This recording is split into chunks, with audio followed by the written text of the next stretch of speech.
Our guest today is Bill Simmons, and he is a podcast juggernaut. He is the head. I like that word. He's the head juggernaut. of The Ringer on Spotify, and it's a huge, huge network of podcasts. He's a sports guy from Boston. He's been all over ESPN, and we go over that. But the main feature of this particular episode, which I had a lot of fun with, is he said after, I want to talk about Saturday Night Live. And so David and I have never been asked this many questions by a guest.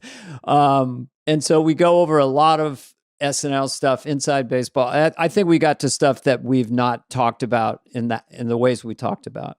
So I really enjoyed it with Bill Simmons. Yeah, he's a deep diver. He knows everything. And, you know, the funny part was, Dana, we had a lot of questions about, is the NFL fixed and this and that. I had a lot of questions for him about sports. And I asked one. And then he goes, I want to talk about SNL with you guys. And I'm like, well, it wasn't really interviewing us. So he just talked about different favorite things, and we got some backstory on him. Yeah, he's a very interesting character. He'll talk about anything. The financing in podcasting, movies that he's a fanatic about, and gambling, sports gambling, sports. He talks about the Super Bowl and just a lot of SNL. He is maybe, I'd have to say, is he the biggest fan of just SNL that we may have ever interviewed. So that's interesting in itself. He knew more than anyone. And we did a pretty long one. He could have gone on, I think, much longer. But we both had to use the bathroom, so we turned out. But he was great. All right, here he is, Bill Simmons. This is my setup. This is where I do my pod. So I got all my stuff behind me, so it looks like I'm in this big. And then if you zoom out, it's just like this little weird corner of stuff, and then nothing else looks like that in the room. Fake busy corner. Yeah, fake busy corner. Yeah. I'm in an abandoned motel. Near Bakersfield, and Dana was taken. I put do not disturb. Brie Larson in room. I'm a minimalist. Good one. Everybody knock and give me food. I'm a minimalist. What can I say? God, no shit. So should we? So wait, I have to ask Bill first. There's no way. What did you have to do with 30 for 30? I just saw this.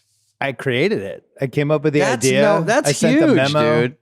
And then for like a year and a half, me and my friend Connor's show, like basically came up with every angle of it and got it sold. That's in my notes. Yeah. Yeah. I don't want to talk about me though. I want to talk SNL. No. Let's see. We don't need to talk about me. I know. Okay. No, you're boring. I understand. Yeah, everybody knows you. Okay. Top best athlete. I'm trying to do a mashup of Bill Simmons.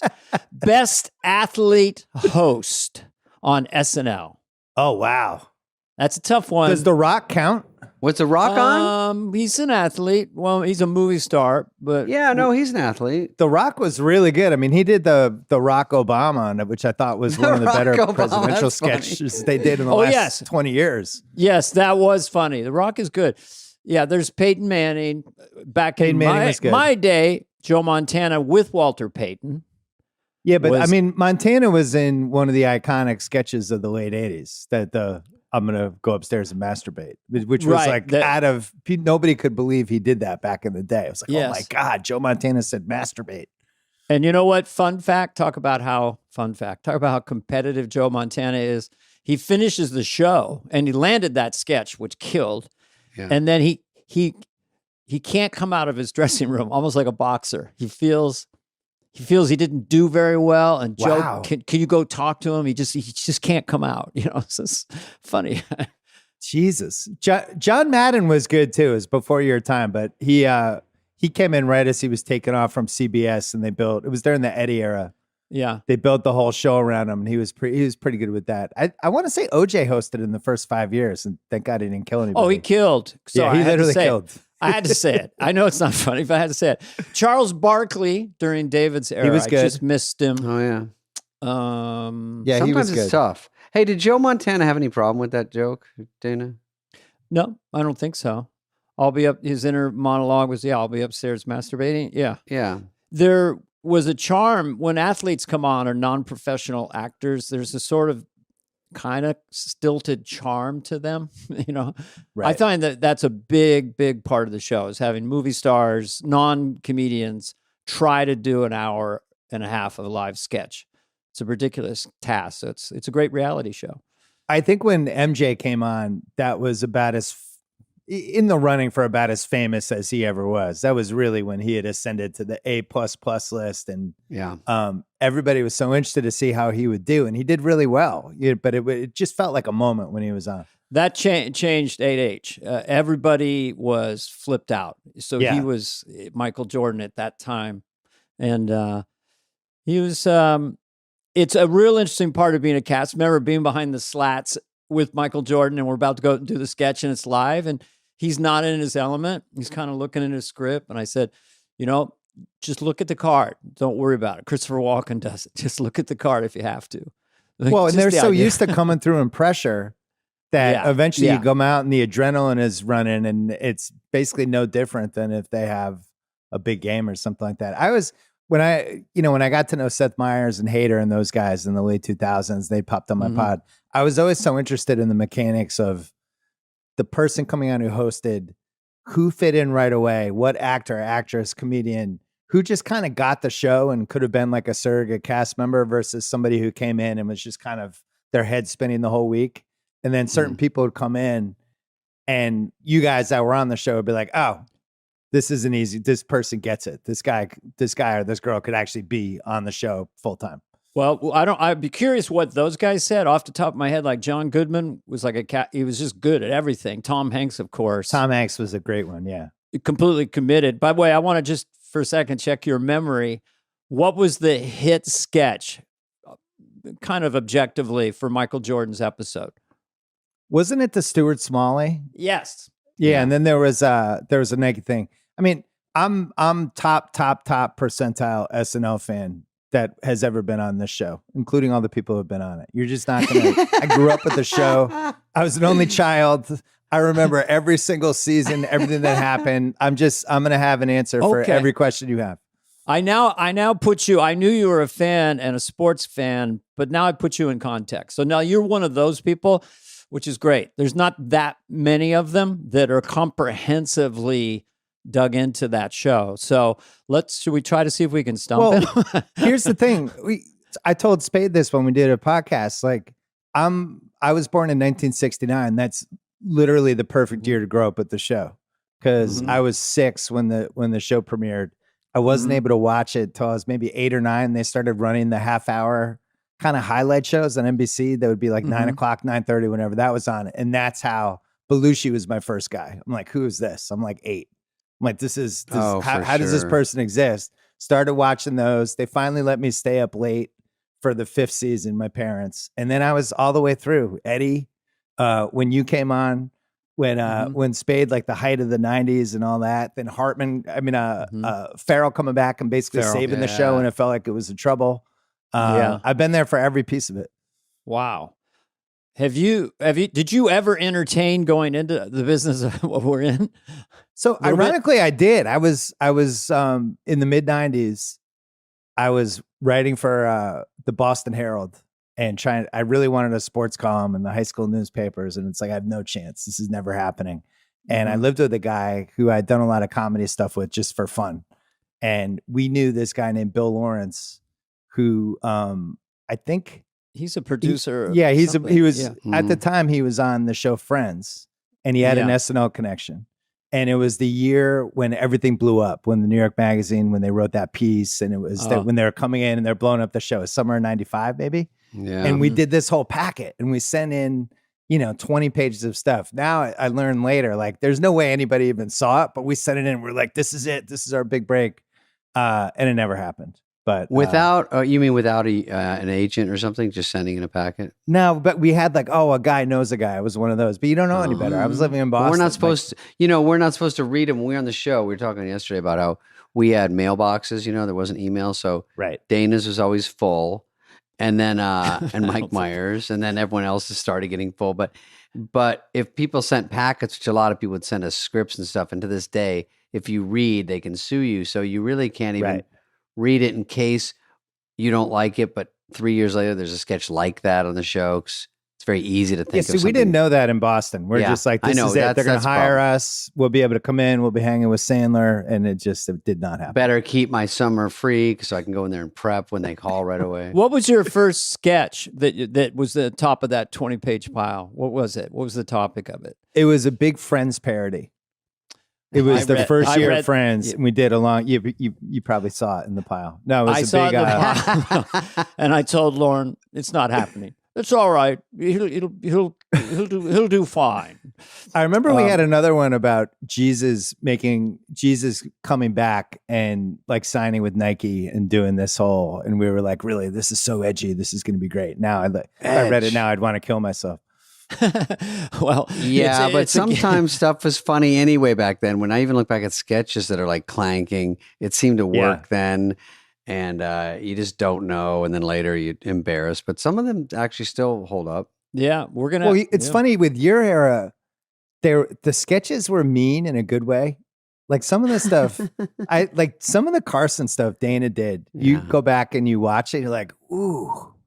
Man, like, was Carson okay with this? I just don't know if stuff's not mean in the same way, especially SNL, which is way more celebrity friendly than I think it was. But back then it was like Rob Lowe did that, the Arsenio Beckman, whatever that one was, like the Arsenio parody. It's like, man, this is kind of mean. Yeah. But it was good. That's what we all grew up with. That was what made us laugh. I don't know if there's a better way to put it, but if there's an elephant in the room or what you're not supposed to say or what you're observing, you just need to tease that out. That's why it's funny, Yeah. And then it can be construed as mean or not mean. But Johnny was fine with it. He actually liked Carsenio. He said, really? They're making fun of Arsenio as much as they're making fun of us. And then there was one sketch that got him dinged, and I was blacklisted casually from the show. So bittersweet memories. But of course, I revered Carson, and I revered doing him. I've never had more relaxed fun than being in the Johnny the Earnest Nebraska guy. That's just a great. Bill's here, and you apparently have a very big podcast called The Ringer, I understand. That interviewer with that voice hasn't been replaced yet, but we've had some great people, but no Carson yet. Well, then you did the Larry Sanders episode, which in one of the best seasons in the history of television, season 4. But where you come on and you're doing the impression, and they're trying to keep Larry from finding out that Dana has his impression of him, then he sees it. And then it's a whole cat and mouse game of whether he's going to do it on the show. But you actually have the mustache on and the fake teeth. You're like, I had the teeth. My ass. Oh, and I heard Gary was tweet by it later, but I told him, I said, I'm just doing one frequency that you use in your stand-up. Something, and I don't even know what he's trying to do to me. It's like Jay Leno. Yeah, it goes like that, but he doesn't talk like that.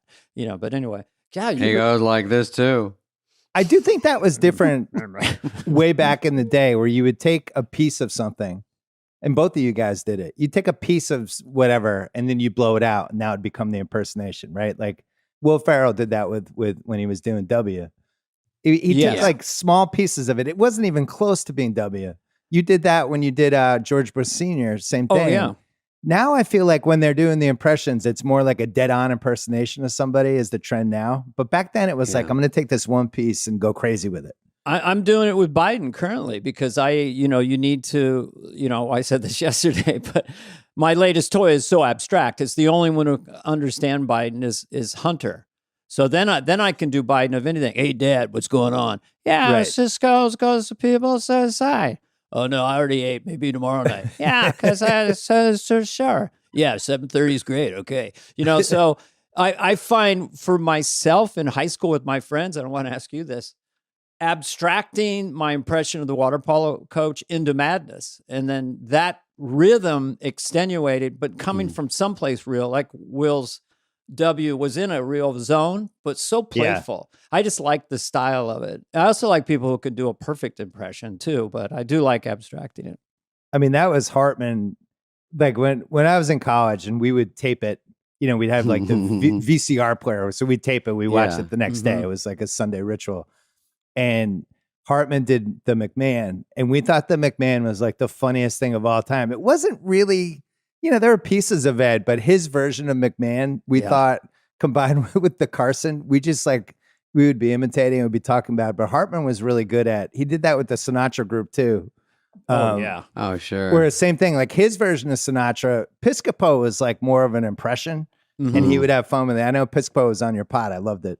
But great Sinatra. Yeah. The Hartman Sinatra was a little bit like, I don't know, a little rowdier, a little angrier. And I thought it was funnier. What about Ed McMahon doing it when all he has to say is yes and you are correct? Just those little hooks, just saying it over and over. You are correct, sir. And then when he goes, older reference lost on younger viewers. Yes. Because that was where Phil was the laugh bomb, and I didn't have to carry that weight. I was kind of doing this rhythm and setting it up and very sincere, and I know that. You are correct, sir. Yeah. Old reference lost on. So it was just like a magic show. It was like, do, and then boom. But yeah, Phil was just. There was a piece to that Carson thing, though, where you were tapping into something that I think people my generation were feeling. Where like Letterman was our guy for my generation. Yeah. Like the most important things that happened to me when I was like 12, 13 was Eddie Murphy and Letterman. And just kind of going on the ride with both of those guys from 82 to 85. And Carson, I loved Carson.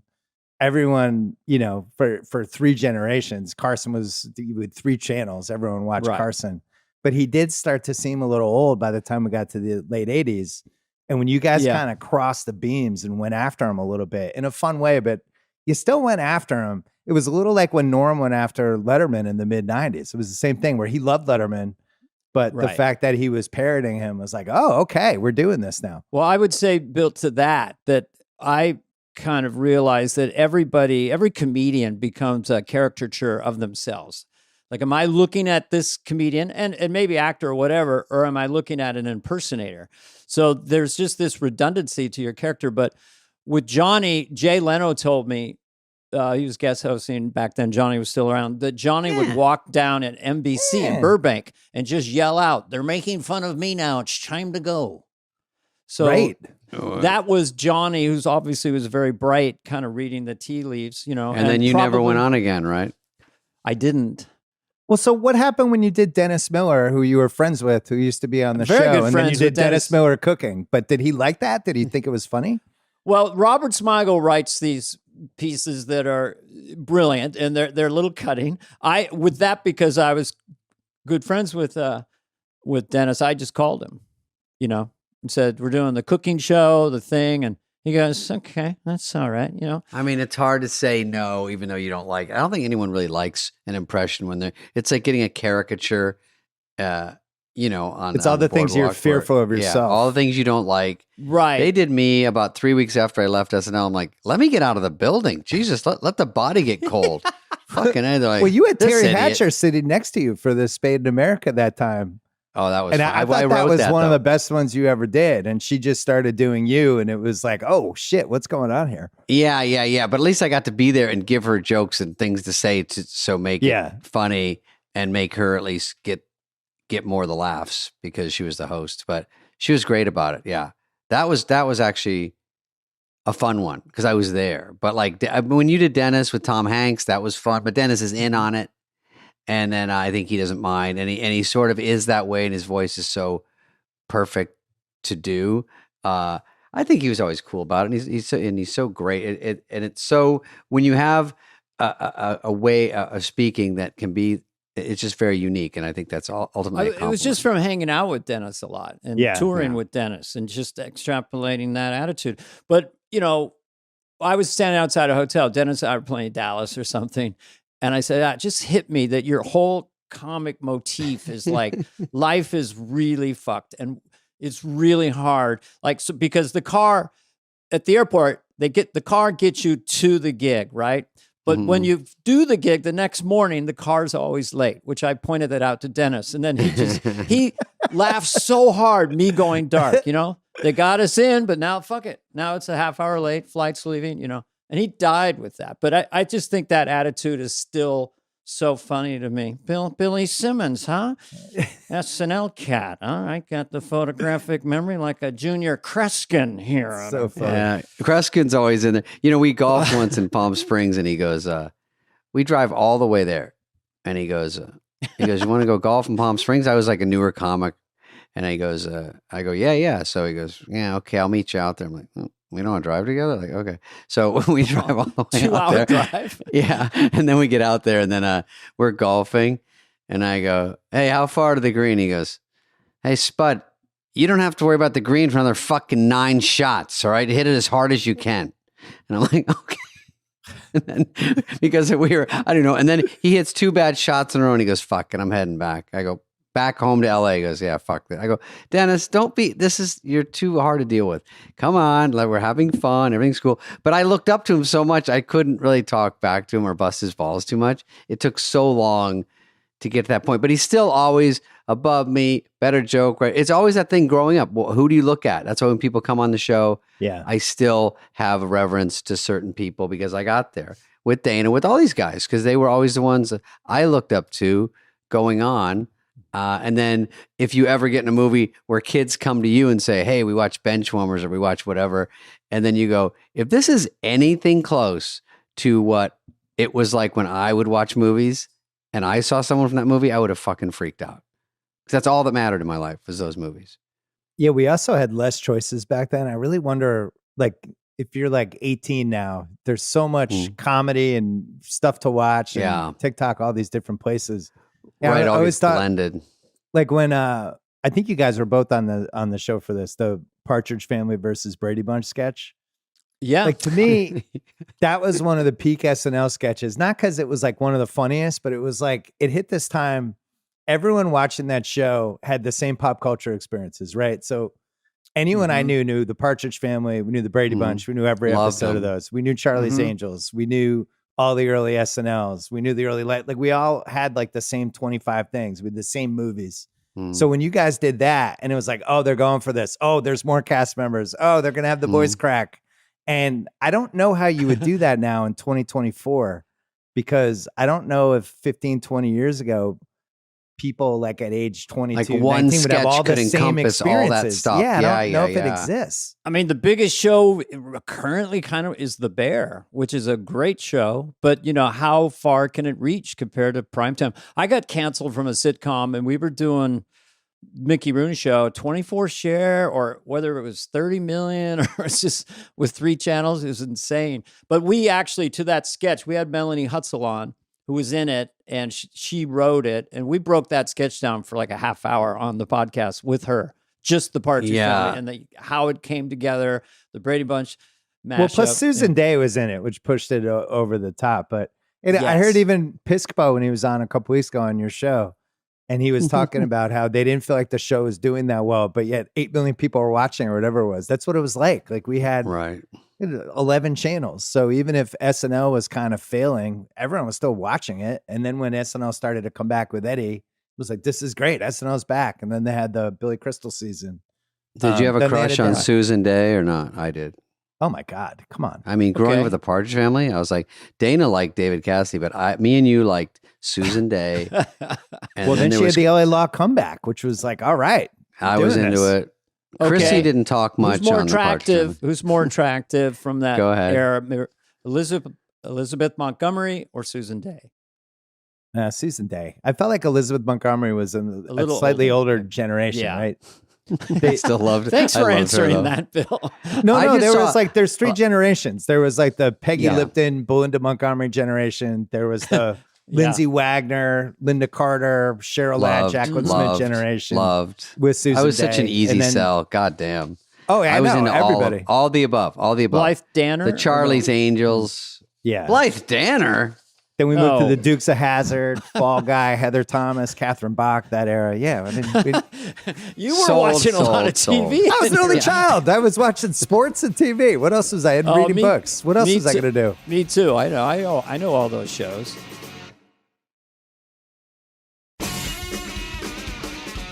I don't know what we've lost. We were going to ask you, just because you have your pulse on, media, podcasting stuff. It's like, is Jon Stewart's coming out in SNL, and what is the influence now of political satire versus 80s and 90s in terms of moving the needle?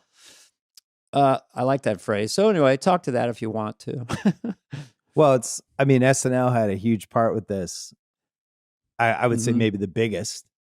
And once Trump came in 2016, I think it just became a lot harder because when the real life stuff is a parody, how do you parody a parody? When you look back to Aykroyd, I mean, you've talked about this on the podcast. Aykroyd's doing Nixon. He's got a mustache. Like everything was way more loosey-goosey. Aykroyd's doing Jimmy Carter, talking about the Allman Brothers, smoking a doobie with them. And Hartman does Reagan.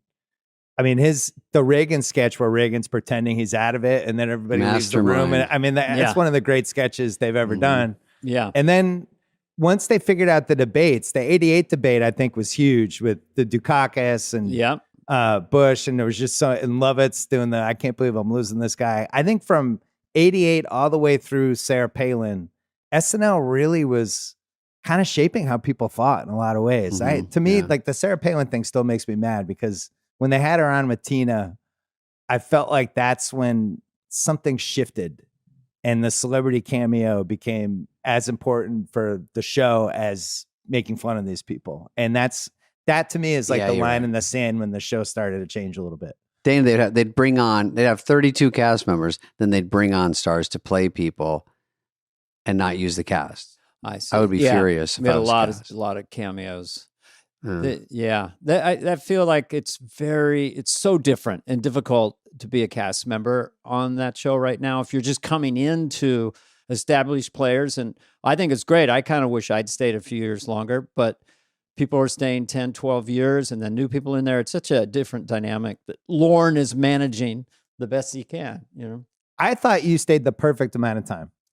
Well, I definitely, because Wayne's World hit and my political impressions hit, I got sort of freakily really big, really fast, maybe too big, you know? And so I had so much stuff coming at me, I was almost confused as to what to do.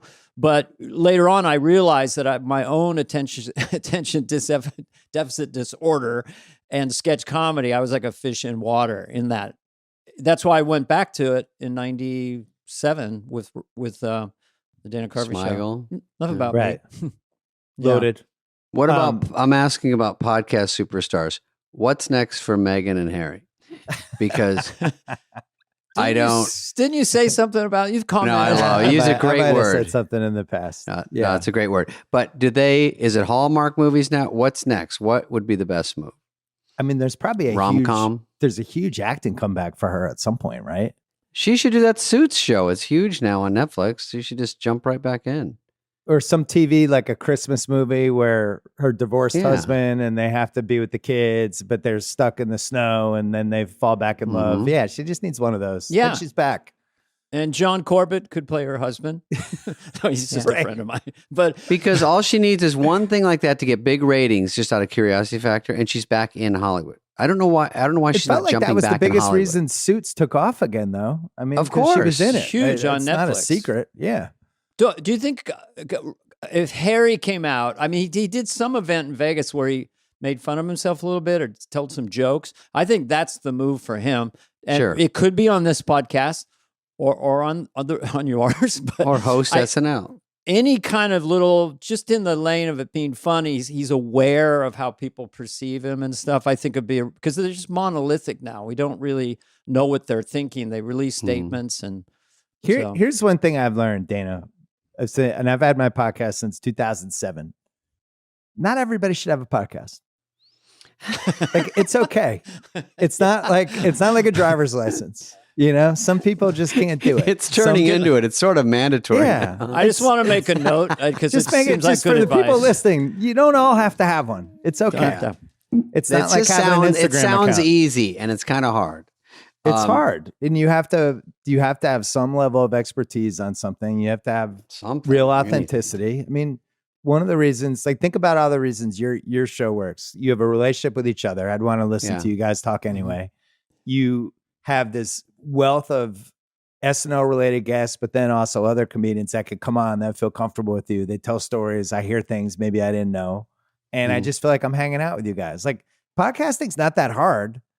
But people always over and over again make it hard, and they try to do the idea versus to look at what actually works, which is like, do I want to spend time with the host or not? over and over again. It's, do I want to spend time with these people or not, or this person? And that's what works. Where do you interject? Because my, people tell me about outrage. Outrage, if it's outrageous, it's contagious. A lot of podcasts kind of harbor in, the idea of clicks and trending. You have the hot take that gets there first. And there's that lane. We want to make people feel good and be interesting, but we don't. Should David and I have a feud, we can cut this part out, but should we find a way to get really mad at each other? But that lane, I mean, you guys are good. You guys are doing great. Spade maybe every month could just take a flying pot shot at somebody to see if it could maybe get in a couple places. See if I still got it. Out of nowhere, jumping off the top rope, flying elbow on somebody. Yeah, I mess around. I want to, believe me, I want to a lot of times. Instead of fly on the wall, fly on the minute, and you bring back Hollywood Minute, but it's part of our show. Wait, can we talk about Hollywood Minute for a second? Yeah, sure. One of the iconic update reoccurring things that David did. Did Hollywood Minute create Twitter? Ooh. Yeah. How about that? Yeah. I think you should take credit. It was a precursor for sure. It's basically Twitter. You watch it and it's just like he's throwing out these one-liners with a picture. One-liners about a photo. Yeah. I think you should talk to Elon, maybe see if you can get a cut. God damn, I don't know. I sometimes hear old Hollywood Minute jokes and I go, God damn. Like some of them are pretty rough. But I think for back in the day when it was just fawning over celebrities, that was the only hook it had. It was like, if someone doesn't really know anyone or you don't know me and I've got sort of an innocent look, and then really, hopefully cleverly. And that's another thing is a lot of the writers, I was going to say, are trying to use me to get through me, even through sketches, through Dana. They want to get stuff out there, even if it's like anger, and they go, you should do this, because they don't have a way to do it. They go, I can funnel it through one of these clowns and get it out there, and then I'll be on the side going, yeah, fuck that guy. And social media has changed that though. A little bit. You're doing that on the show and it's just on, right? And people taped it, then it comes and goes. And if somebody got mad, maybe you'd read about it in a newspaper or the trades, but ultimately you couldn't even see it unless you watched it. Yeah. And I think now that the last 15 years, one of the things that's changed with the show is if something, like you have some comment in Hollywood Minute, be like, oh my God, and then it turns into a thing. Then the celebrity gets mad. They fire back at you. Now people are reporting about that, and it turns into a 4-day story. It would be before I went to bed that night. I would know what hit, what didn't, what was a problem, and then I'd have to have an answer the next day, and then there'd be a feud, and then it would go back, and everyone have a fucking comment about it.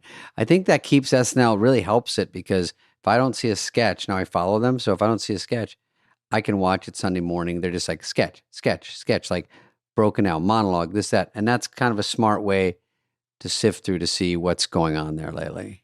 Yeah, totally. Well, it's also interesting to see how the cast members are using, like Chloe Fineman has a really good Instagram account, and she's just like test drives different characters and stuff. And you're half the time you're watching it going, how is this not on the show? Why am I watching this on Instagram? But it's a great little audition. Yeah. It seems like there's more creative outlets than probably you had in the mid 90s where you're writing for yourself. If they say no to the sketch, you're basically like, oh shit, all I did was walk out and say goodbye to everybody. At the end of that, I did nothing. And then that's it till the next week, right? Yeah, that one stung. That was a little too close to home, yeah. Dana's like, I don't know how that felt. Backstage, Nealon and I, when we were doing Hans and Franz, we would just giggle for hours, going back and forth and stuff. And then it's distilled to 4 minutes. But with podcasting, you can do it long form. I mean, we do have a second podcast where eventually we'll get around to platforming ideas. We have a video one. Everyone's fucking shitting their pants. Yeah. Jesus. Just doing it's called Too Good to Be True. No, it's not. It's called Superfly. I follow, there's an Instagram account that does, I'm listening to Superfly, by the way. You've done like 3-4 episodes. I like it because you're just bouncing around. You're just doing your thing. We're still getting into it, getting used to it. It's harder than we thought. Well, you guys are buddies though. You're fine. There's this Instagram account that runs all these old sketches, and they ran Comedy Killers from it's a game show. Nealon's the host, and I don't know if Dana was still on the show, but David probably was. But it's all these categories of things, whether they're a comedy killer or not. Right. It's like the categories like the Holocaust, child abuse, It's just, and then it goes through, and I was like, man, what would happen if they ran this now? What would the reaction be? Because back then we were like, oh yeah, this is great. What a great idea. This is so funny. We were all in on the joke. Now people would just get mad, I feel like. I think that's why people like Bill Burr or Shane or those guys do well, because it's just, even Theo, they just say whatever they want, and it's almost like back in time. And then some people go, I don't want to get mad. I just want to laugh or not laugh and not have a big opinion about it and move on.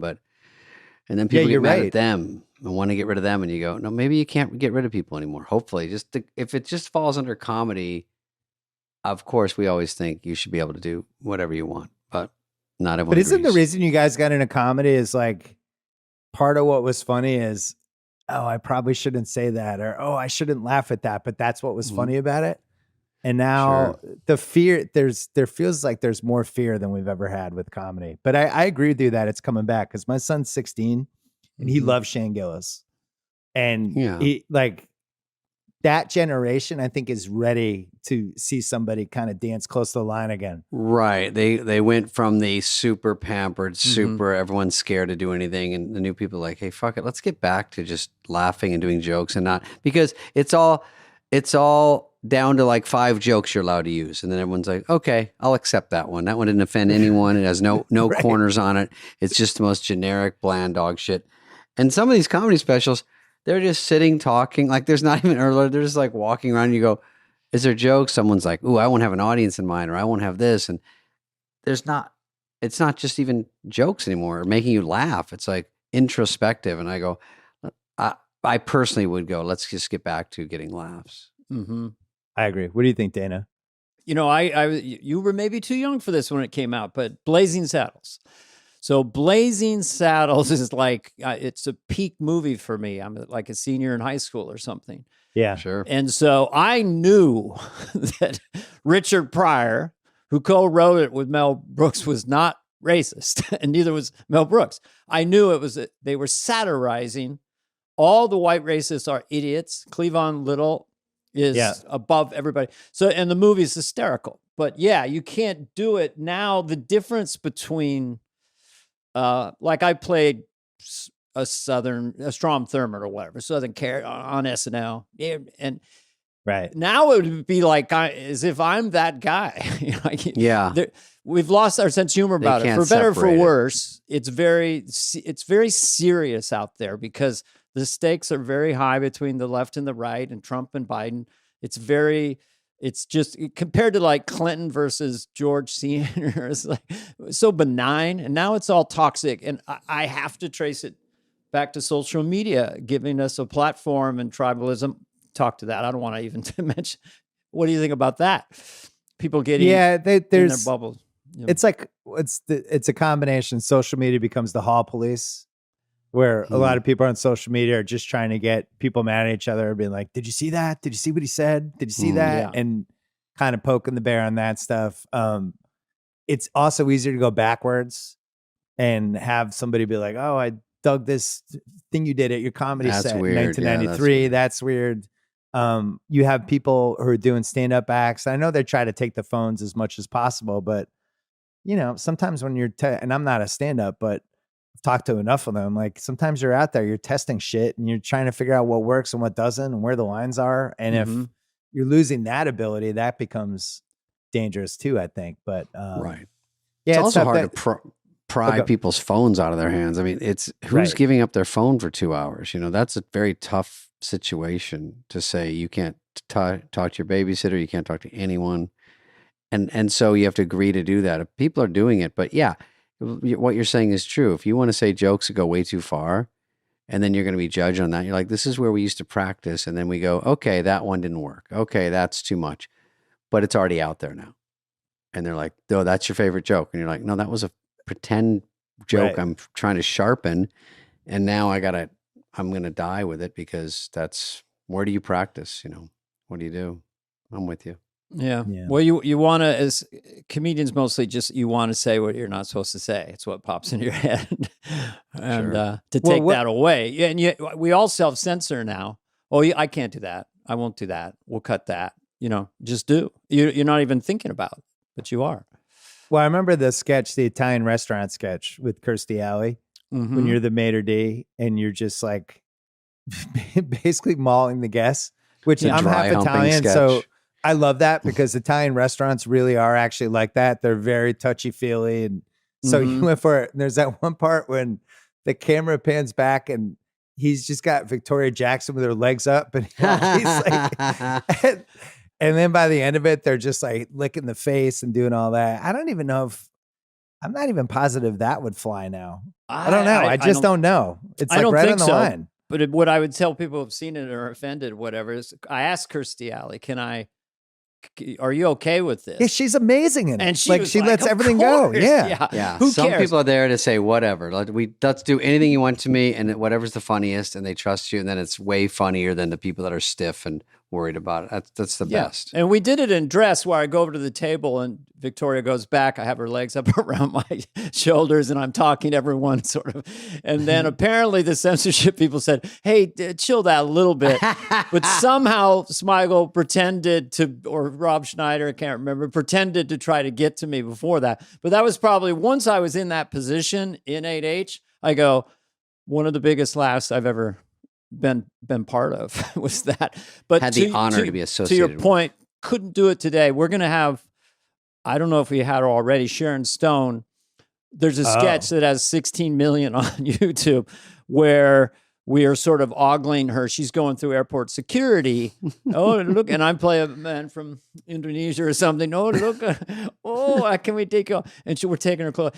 I don't know if we'll talk about it with her or whether you were after her, but I remember when I did the pod with Spade, we were talking about SNL. The thing that I always feel like it doesn't get enough credit for, it catches somebody a lot of times at the absolute most famous they ever were at whatever point in their career, but with the guest host, right?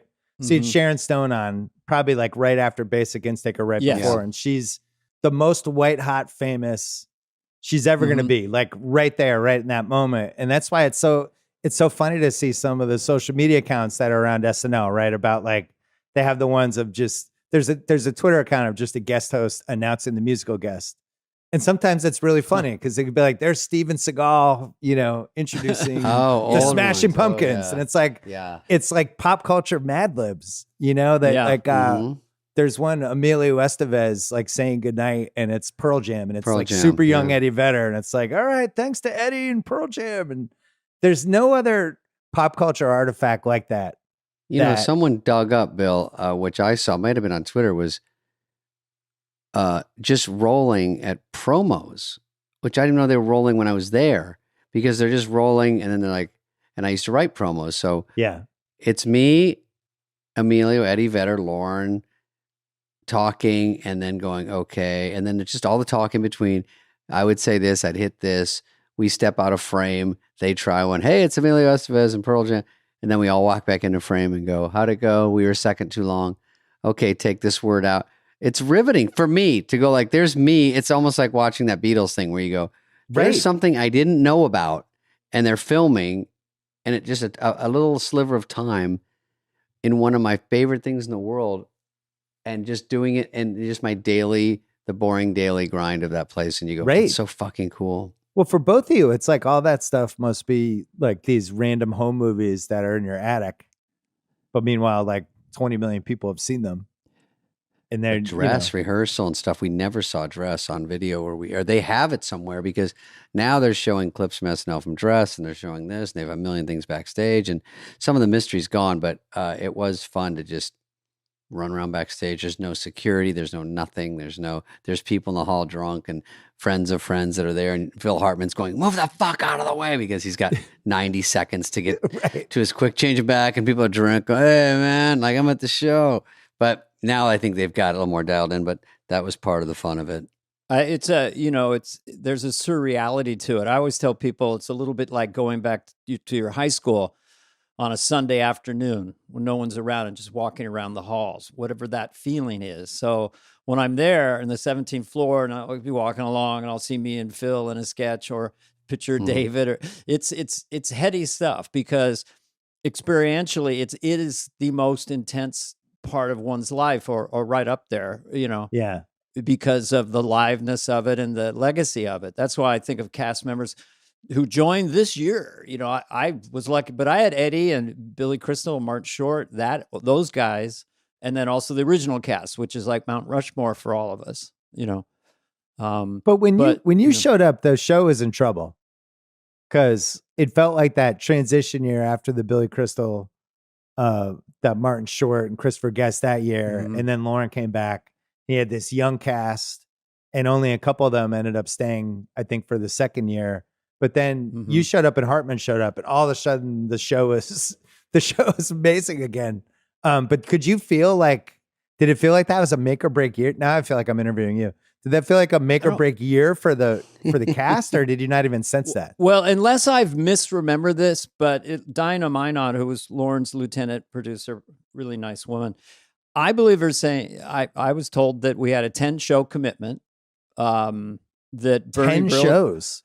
Bernie Brillstein went to Brandon Tartikoff, I think, and just said, you got to give Lauren one more shot. This is I remember. So I was told this: if we don't hit the ground running, they're going to pull the plug at Christmas.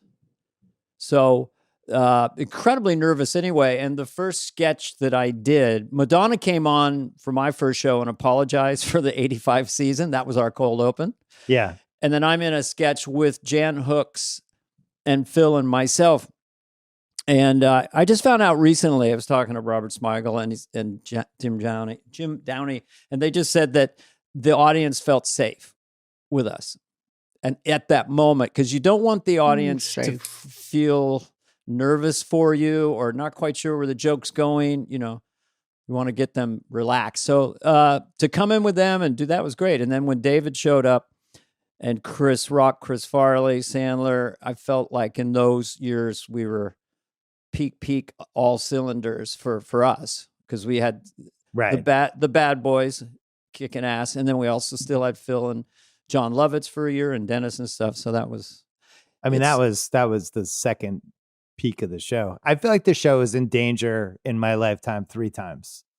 The first was after the original cast left, that Gene Dominion year that you talked about a little with Piscopo, but it really felt like if Eddie isn't there, the show gets canceled. Like that's was that the Robert Downey, Anthony Michael Hall? No, that was the next one was so that was season 6. Piscopo, but they had Eddie, Piscopo and Eddie they end up keeping. But if they don't have Eddie, I think the show gets canceled. Yeah, I think if the Dana Phil Hartman that first season doesn't work, I think the show gets canceled. And it really feels like if the Will Ferrell that season, if Ferrell's not on the show and the new blood and the people they kept, but then the new people they brought in, if that season didn't work, I do wonder if they would have canceled it that year. Because I remember that was back in the day when those magazine profiles, if it was the right kind of hit piece, really felt like incredibly damaging. And that I remember reading that New York Magazine piece and being like, oh my God, the show's going to get canceled. And then that first episode with Will, he showed up, he did Get Off the Shed. He did the phone thing with Merrill Hemingway. So and it was just funny. Like, oh, we're good. This guy's amazing. This show's going to be good again. But after that, I never felt like SNL was in danger again after that. Where do you feel, now that you are sort of an expert, what do you feel about this season and this cast? And the new people watch as much anymore? No. I watch, I still monitor it. I think they've made the mistake the last decade of too many cast members, which I think you can always trace. It's hard when to get the show to know. Is struggling. Yeah. It's when the show is always humming, it's always smaller cast members. And I've talked about a bunch of people about this who've worked on the cast. Like it's like a basketball team. If you guys watch basketball, like I do, if you're playing 14 players and everybody's playing, 12 to 18 minutes a game, guess what? The team's going to suck. But if you figure out who like your 7 or 8 are and you ride those 7 or 8, the team's going to be really good. And I always felt like SNL at its best always had the 8s or 9. I went to Lauren's office like 10 years ago and I got to do a podcast with him, which was amazing. I mean, it was like honestly one of the highlights of my career. And I was giving him my basketball theory and his answer was, yeah, but the new cast members, that's kind of like the draft. And it takes a couple years for the new cast members put them to behind have their a veteran. legs. Yeah, and you got to have those guys ready. And that's why we have the deeper cast. I get it, but I still feel like it should be 8 or 9 max. I would have been tough on me. I happened to be in like 4 things on my first episode. I didn't even know what I was doing, but it's sink or swim. If you're slow motion, it's kind of like if you don't like when an NBA player gets traded and then he comes in with a new team with a new system and he gets into his rhythm. He's fits with the system. All of a sudden he's scoring 20 points. He's a different basketball player. But if you coming off the bench constantly and the offense isn't running through you, the same thing with SNL. If you can't get your reps in and get rid of the fear, not all of us are Eddie Murphy, who I thought was a savant, at 19. But even Will Ferrell, everybody gets better the more they're out there. And then the audience also discovers you, gets comfortable with you. So it's pick your poison. I don't think, Lorne, it's his show. He's 50 years. He has a method to everything. He thinks of everything. So I guess this is how it works. You get to be on the show, but you may have, we didn't have anyone not in the show. When I was there, it was 7 cast members. Right. So everybody was in every show, but now a lot of times, I wasn't in it for 2 weeks. It's like Survivor. Yeah. Because there's people that just, if you don't make it, and then they sometimes add but don't subtract. So now you add this person because you got to cover like a leading man type. There's types. I never got that back then. But sometimes you need to fill a Phil Hartman role. Sometimes you need to fill this kind of guy. And then if you don't do it, or just adding, now suddenly it's just too many to keep track of. It's just hard for them. They go bananas. But then if they leave, where do you go? I remember I was going to leave a year earlier, and then they're like, what do we have lined up? Because it's always easier to get work when you're on SNL, and then had a movie almost every summer, and then you leave, and luckily got on Just Shoot Me. But that doesn't always happen. So what do you do when you go? And so you just sometimes just stick it out, and there's people there sticking out longer than we used to. I stayed 6 years, and that was considered a hair long. Sandler, Farley, Rock was 3, Sandler and Farley were 4 or 5. No, 5. So I stayed 1 year too long, and I was like the fucking guy that went to college that came back to high school because it was Will and Sherry, and I was like, I liked them, but I immediately felt like, oh no, all my guys are gone, and I don't know what to do with this. And so I just did one. Lauren goes, stay, and you can do 1 segment a week, do whatever you want. And I didn't do sketches. I just did 1 segment a week of whatever I wanted, and that was like my own kind of update. So that was where the Terry Hatcher thing was. Sean Penn gave me a tattoo. I thought that really worked. Yeah, it was fun. It's fun, but you have 1 swing to get it right. I went to the World Series, did a field piece to the Braves with Chipper Jones and some people. So, some of those came out pretty funny.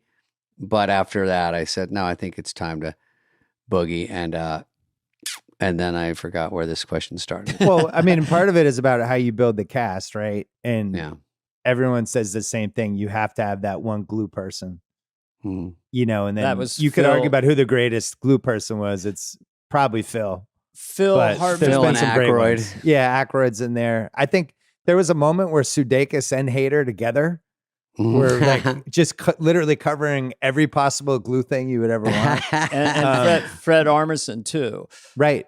Those 3. Guys are it's always amazing superstars. that you get these new peaks after Will Ferrell. And then we asked Kenan Thompson, who's your MVP or whatever? And he said, the women of the last 20 years. Yeah, and I do think there were complaints about misogyny in terms of casting, and Nora Dunn had some complaints about it. Yeah.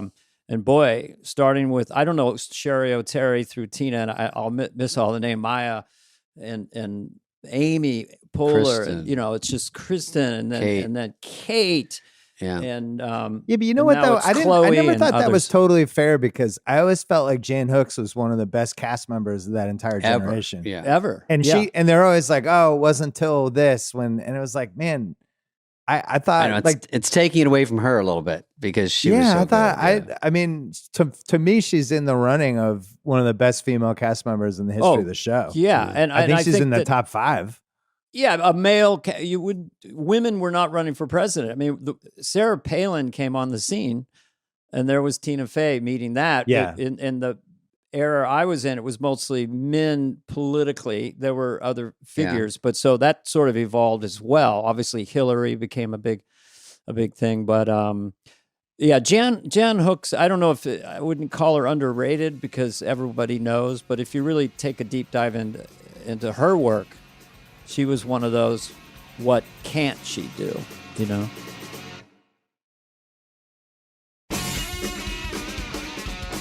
Bill, who's your starting five if you took out the original cast?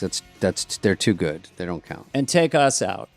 Yeah, take us out. He's like, you don't have to worry about that. Yeah, no, I got that. Dana's got a real Dana Mount Rushmore. is very He's got a close. legitimate Mount Rushmore case. He really does. I really have to Let me write say, that I'll down. give it to Dana. Okay, take Dana out. I So- get people who think I'm an impressionist, like Rich Little when I meet him at airports and stuff. You did the best impressionist, and I go, well, but what about Church Lady and Garth? And they go, oh, that's kind of flattering. Okay, go ahead. I think Hartman and Eddie and That's Farrell, two. Yeah, just all the different stuff they could do.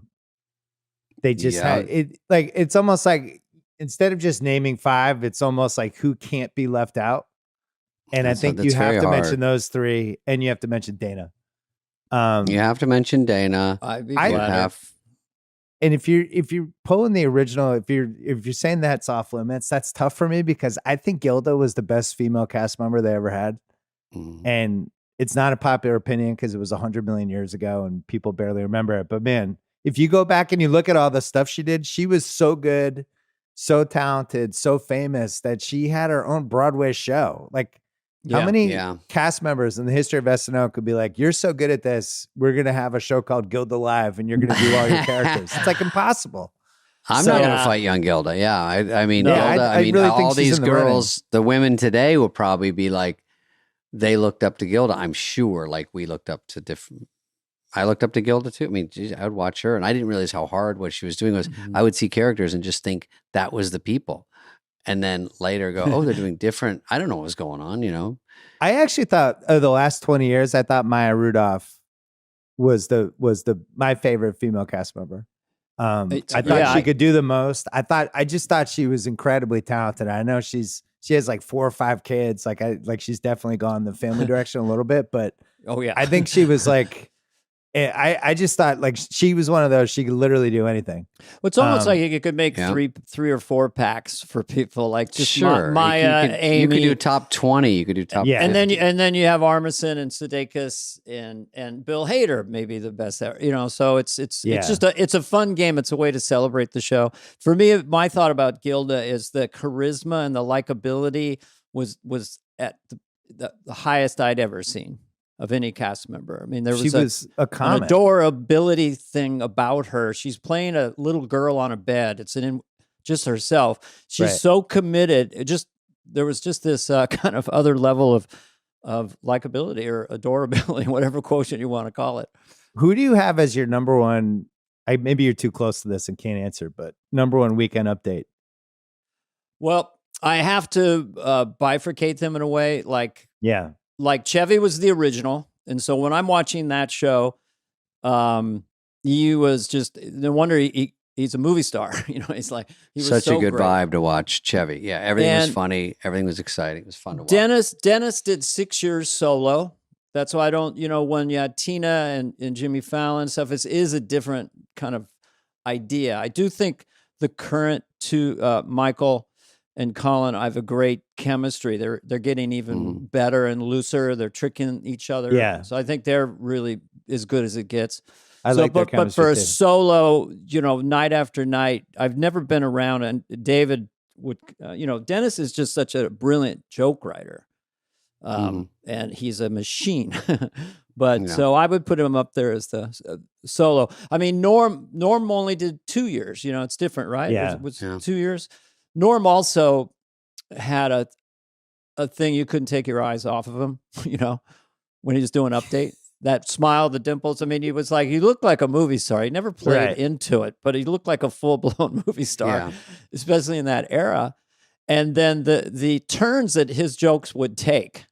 What do you call it, David? That style of his, like, OJ's not doing too well because he kills people, or whatever it was, The pauses. Yeah. Pauses and like this really bold turn. So it's fun to talk Michael about. Jackson says he'll never get married, mostly because he's gay. Yeah. You know, it's like, Right. and then, but they let him do it. And then Yes. it's just hard to compete with that because that's just in a world of you weren't canceling people, he would have been canceled. I mean, there's so many things he said, and then he doesn't stand up. Or he doesn't was mind walking uncancelable. people.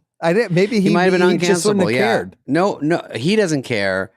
And even later in his career, he would just do gigs and people come, they know what they're getting. So, But yeah, can I just talk to that for a second? Because Norm's, he wasn't stoned, but his eyes were all sparkly and he had a grin on his face. I saw him go on The View once with Barbara Walters and everyone, and they're just talking about presidents or something.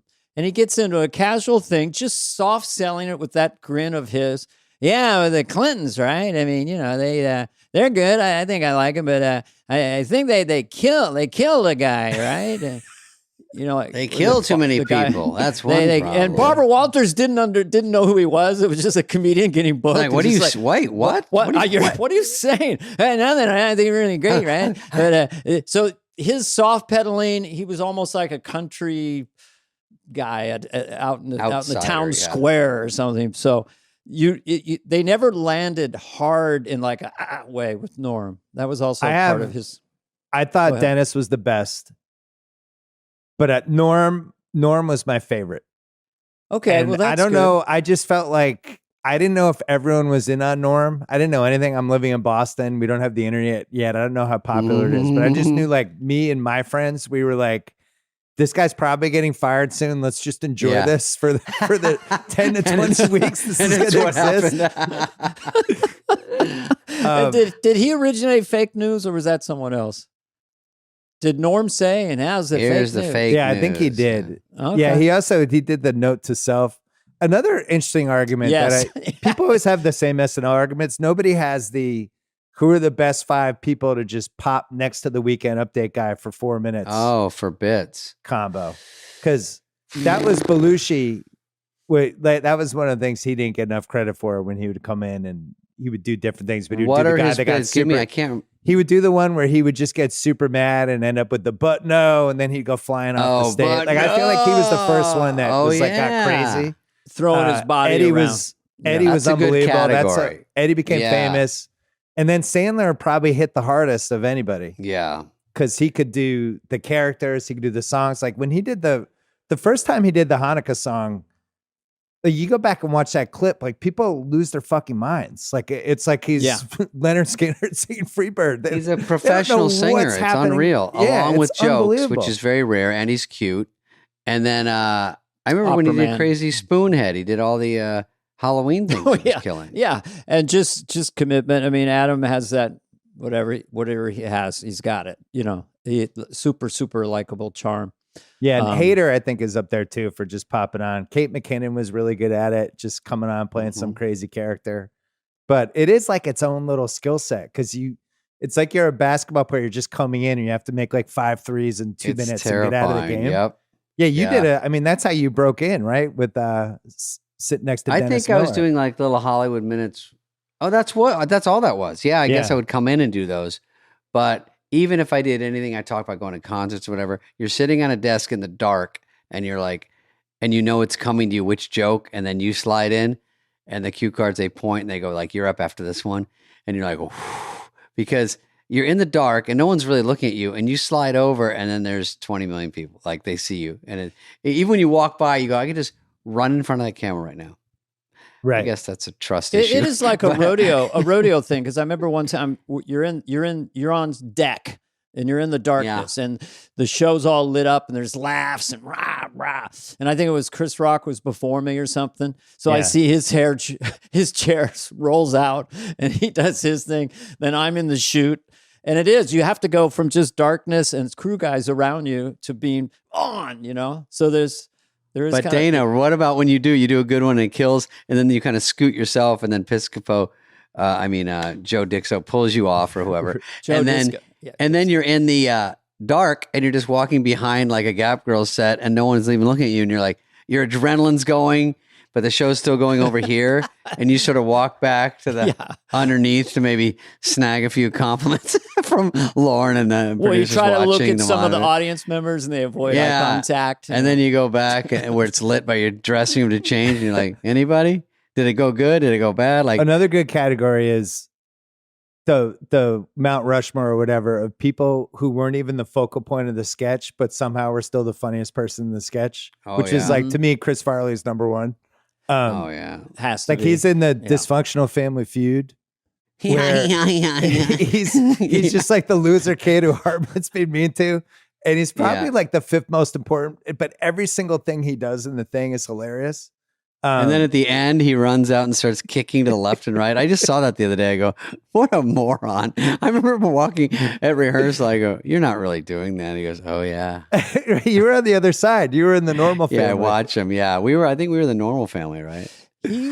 Chris was, there was so much intellect behind all that. You knew him much better than I did, David, but his rhythms and sounds and moves that he would, like, I mean, it just, they were so concise and you could not laugh. Like when he would do his kind of fake laugh, like he would turn into a hog, just around the office. You're like, this is irresistibly funny. But he was, your eye went to him, anything he was in. I once did Ross Perot riding him like he was a piggy. Come on, piggy boy. Let's go, piggy boy. And I was going, Chris, is this okay with you? And he goes, oh, yeah, do whatever you want. I'm whipping him and stuff. I know other people get mad, though. You can't do that to Chris. No, Chris wasn't mad. No, do it. I'll do whatever you want. I don't care. I think it's funny. So he would never kill a bit. So we're headed for the 50th year. Yeah. Next year. I know. Yeah. Which I think is really good for your podcast because, it's the fact that the show's been around for a half century is. What do they do, Bill? What does Lauren leave? Who takes over? It's stunning and bizarre. I can't even fathom it. 50th. I think I'm guessing Lauren's going to leave, and I'm guessing somebody major has to take over the show. Somebody with real DNA with someone NBC would approve. Everyone would have to approve. I just feel like it's Tina or it's Seth if he wants to do it. And it's got to be somebody on that level who has that kind of chops. They're not just like, hey, we hired Bob. He's been a huge fan of the show. He'll be taking over for Lorne Michaels. Like, I don't see that happening. I feel like the person's got to have DNA. Yeah, we brought him over from Hallmark. And they would have to, they would be warned ahead of time that half the time you're miserable. I mean, it's a tough show. Not every show crushes. There was just a lot of shows in my era where the party's a little grim and didn't really land it that night, because that's why there's no other sketch shows, because the ratio of success to failure and a quick hit sketch. Yeah. But I do think the fact that it's live, they tried to take that away in the 90s. They said, let's make it taped and we got to change the theme. And Lorne, to his credit, always resisted. Somehow he knew about branding before maybe that was become such a thing people talk about. Stuck with that theme. Everything's familiar. And that's why we can interview cast members. We talked to Mikey Day yesterday. Right. He's on today. And we know everything. We told him that. We know the offices you're in. We know Lauren's there. It's still, but Lorne might just stay a few more years. I don't know. Who knows? Like the Patriots are going through this now. Bill Belichick just left and they hired a new coach and he's got a new coaching staff. And there's been a lot of stories about, whoa, things are so different. And, the coach talked to the media today and, oh my God, they have this, they're changing this part of the office and it's going to be this now. And everybody's like, because Belichick was there for 20 plus years. Yeah. And just any kind of change feels like the most substantial change ever. So I can't even imagine with SNL if somebody else came in and was like, hey, I thought of an idea. We're going to merge two offices and make it one big office. People are like, what? You can't do that. It's been that way for 50 years. And, I don't know how you do that. Maybe Tina and Seth could make one Lorne. I don't know. I mean, they would. Lorne is very good politically with the new regime, as Universal, whoever is, or whoever the head of the network. He's really good at doing that. And how do you navigate all these cast members, kind of Game of Throning each other, even if they love each other? It's still just your friend gets. So I don't know. It's really hard to imagine. And Lorne knows all the celebrities too, so Lorne can call someone and say, maybe Steve Martin would be good in this. Let's call him.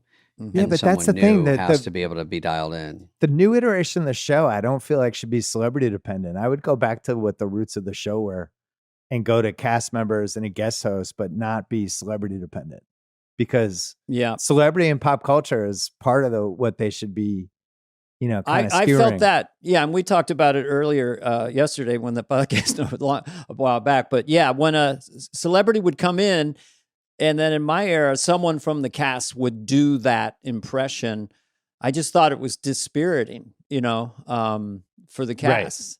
Right. And we had, so I do think this, I'm going to say it, the secret sauce, one of them is watching a young performer come in, male, female, watching them trundle along and then become a star. You're in real time, you're experiencing it with them. And that is still the magic elixir of an unknown person being thrown out there, And you want those impressions to have some bite, and you want to have some edge to it. And it's just hard if they're a friend of the show. And so you got to stay away from some people. You can't do this politically. Yeah, you could argue they should be having so much fun with Taylor Swift and Travis Kelce, right? Like that should be. Yeah, think about if those people existed in the late 70s or in the late 80s. Sure. That would have been fodder for the show every week. But now I feel like they'd be a little afraid because, oh no, she won't want to come back on if we make fun of her. And like the other piece of it is, good point. Why is the show live at this point if there's no danger that comes with being live? Because the whole reason they had the show in the first place was this is live. Anything can happen. Yeah. Any line might get crossed. Somebody might swear accidentally. All these crazy things could happen. Now it's like a safe live, which I don't, at this point, like, I don't know why you just wouldn't tape the show at 8:00 and air it at 11:30. It's not like, oh my God, what's going to happen? Do you feel like anyone feels that way anymore? The 50th. Maybe. It would be better. I mean, when you can have two takes on something like on a movie, you're definitely better. Some sketches, you come off on the wrong foot and you're like, oh my God, we came in wrong. And it's just not clicking. You can't save it. Yeah. I want to step back and go, let me just come in again. And then you're like, it's too late. It's not working. And when something like when Ross Perot's running mate, Admiral Stockdale, came out and it was kind of goofy. And then like 3 days later, Phil's doing that and I'm doing Perot and we have the car. And that was just what the show does best, better than anyone when it happens, is the zeitgeist is all there. But now you've got to compete with things like this, everything. And then you hit it and it's this relief valve. And that's when the show is magic. And I think in the modern era, with all the different people doing different kind of comedy takes all the time, it is more difficult. But that's still, when it happens, it's great. It's great. Well, it's going to be interesting when Shane hosts at the end of this month. Yeah. Why do you think so, Bill? What do you think? Well, I know. I think there's going to be real danger. And it's like, holy shit, I don't know what's going to happen. And that's a show I want to watch live. That's more about him than the show, but. And I also think he's one of the funniest people working right now. Well, so. we mentioned that when we talked just casually that time. He's the guy right now, and his take it's just you just want to listen to him. And going back to the show and how he got fired, that's an example of a live show where you want to see it. Like how are they going to handle it, the show, and how is Shane going to handle it? So I'm sure they're thinking about different things, but usually when the show's at its best, it's going to go right at it. Like maybe him and Bowen Yang will be in a rowboat somewhere. I don't know, but they usually go right at it. Right.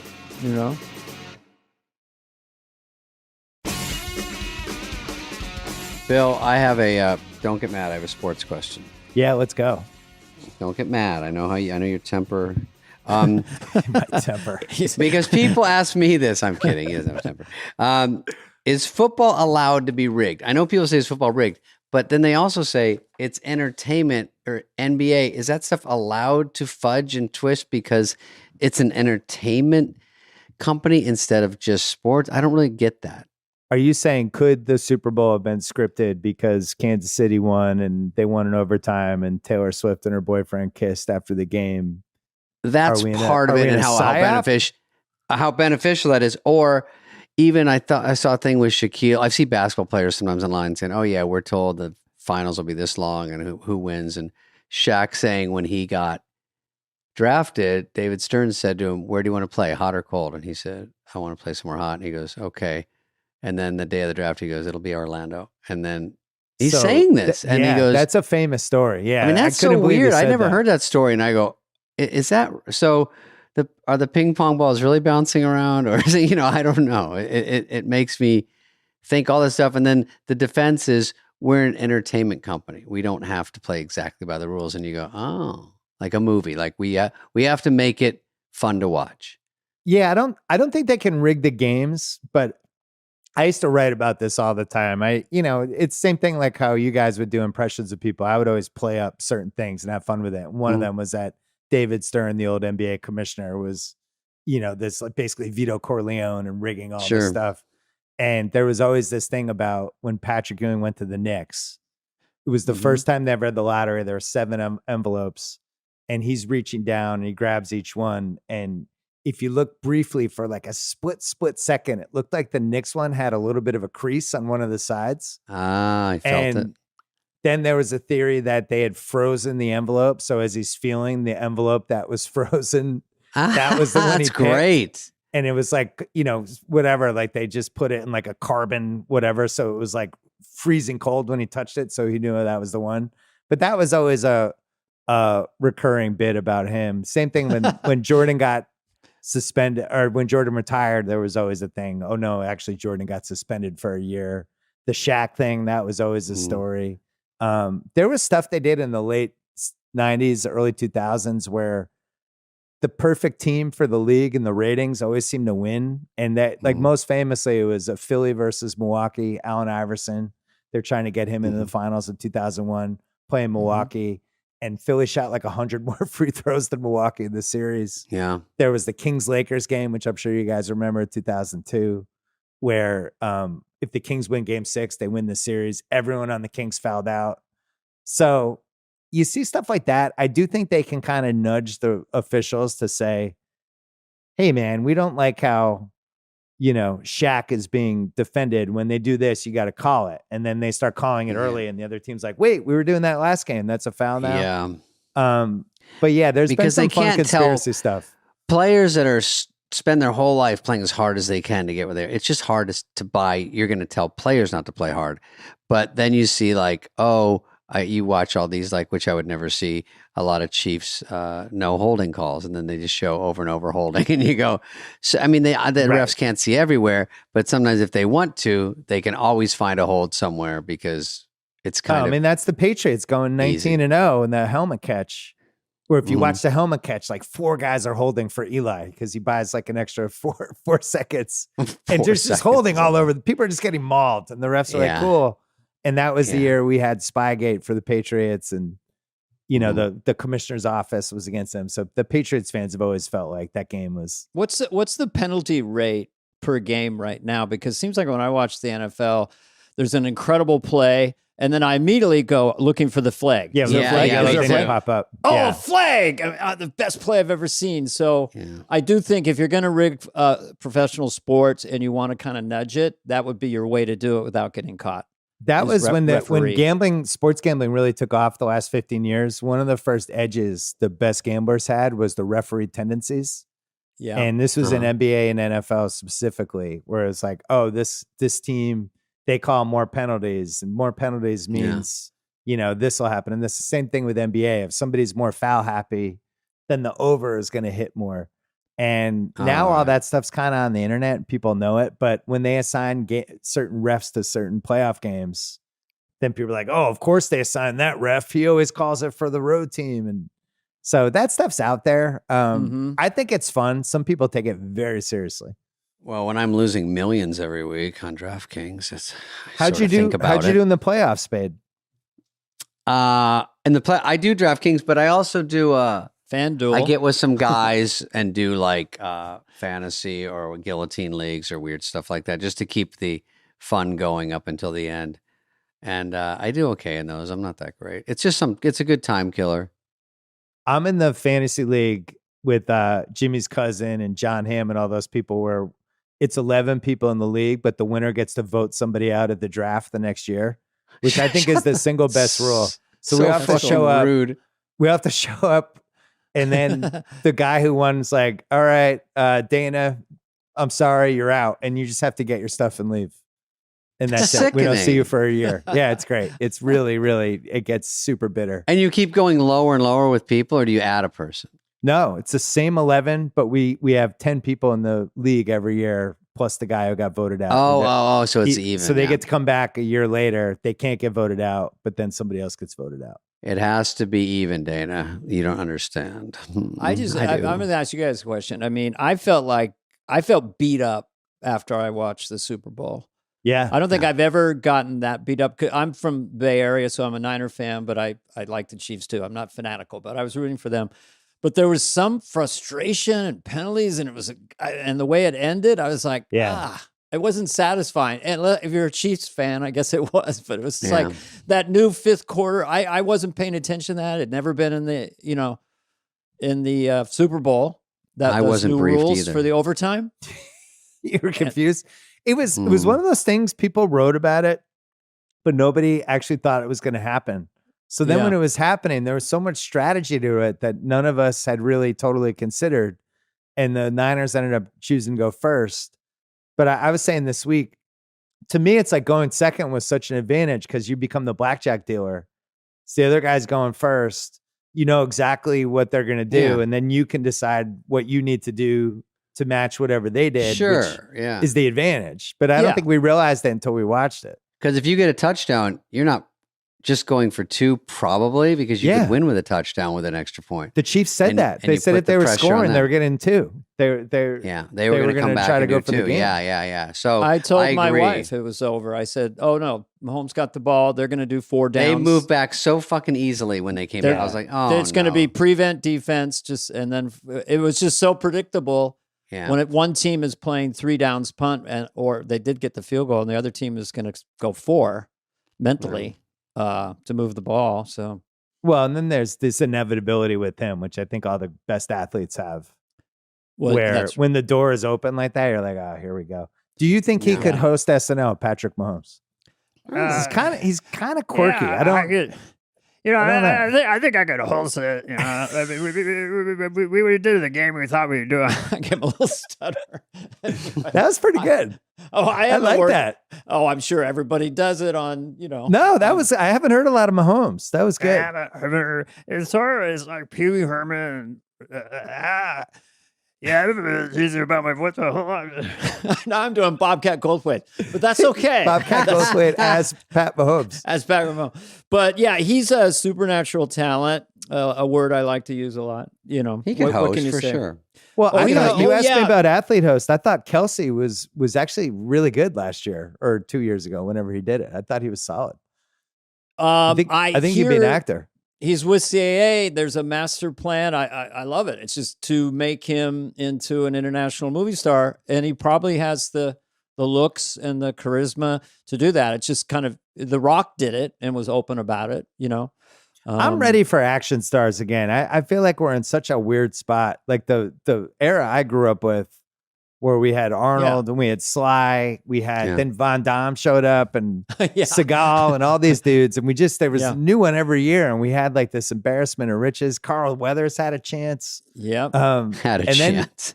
And now it's like, it's all these Jason Statham guys. They know how to do this like choreographed kung fu stuff. And I don't know. I miss the days of just like these big dudes that we can kind of make fun of on a show like SNL. I Seagal. I thought he was great. I thought some of those movies, his first 5 were great. Oh yeah, he's great. I was a legendary bad host. Though. Anybody seen Richie in the pool hall scene? One of the great scenes in movies. Anybody seen Richie? Anybody? He always played Italian dudes. He played like Nico Peretti and people like that. Even though I didn't even know what that meant when I was a kid. I just kept going, "You better kick his fucking ass, dude." And there's like 8 guys, and he walks in and starts being a dick. And I go, once in my life, I just want to be this guy. Just go up to a bunch of guys that are looking at me and go, "The fuck are you looking at?" Just for once. And then beat the shit out of all of them. He was Steven Seagal when he hosted the show, as far as just this alpha male presence and stuff. And talking about how he could choke anyone out or beat anyone up. He was the perfect guy. He was the legendary reviled host, though, from your generation, right? Wasn't he the least favorite? There's others I wouldn't mention. I liked him. I did too. It's hard to act tough when you ask for a scrunchie because I found him fascinating. You'd go by the dressing room during the week and you'd hear a woman in a state of pleasure. It was just really interesting, you know. Oh my God. Yeah. What a lover that guy was. I guess so.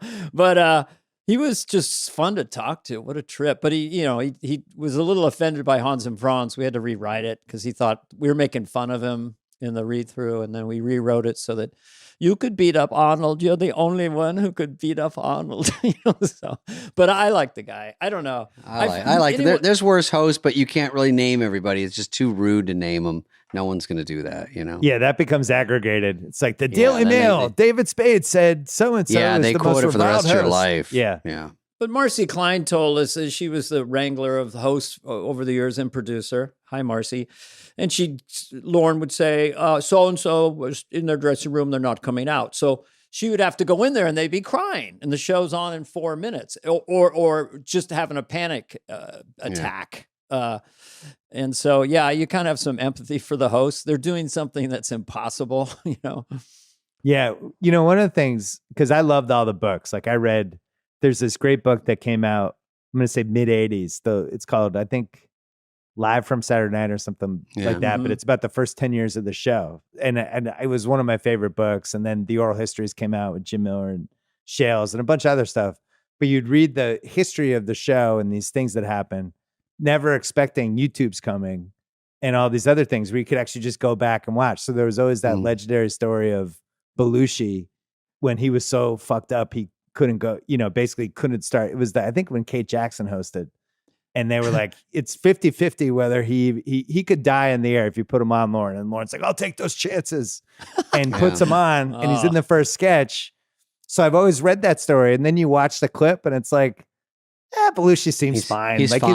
He's a tiny bit green, but it doesn't seem like he's going to die during the sketch. It sounds better. Yeah. Yeah. So sometimes the video doesn't match up whatever the story folklore was. Yeah. Dana, we gotta wrap up Bill, but anything else you have something good for Bill? It can be sports. It doesn't have to be, it can be anything. Well, I love sport. Well, I'm a big, like a lot of people now, but I was with the Warriors mentally with Nate Thurman and Rick Barry. Look at you. And so I've always been a fan of the Warriors. And of course, this era with Steph is amazing. I guess the rumor today, they're trying to get, which they're not going to get LeBron, are they? Yeah, it didn't happen. The trade deadline was last week.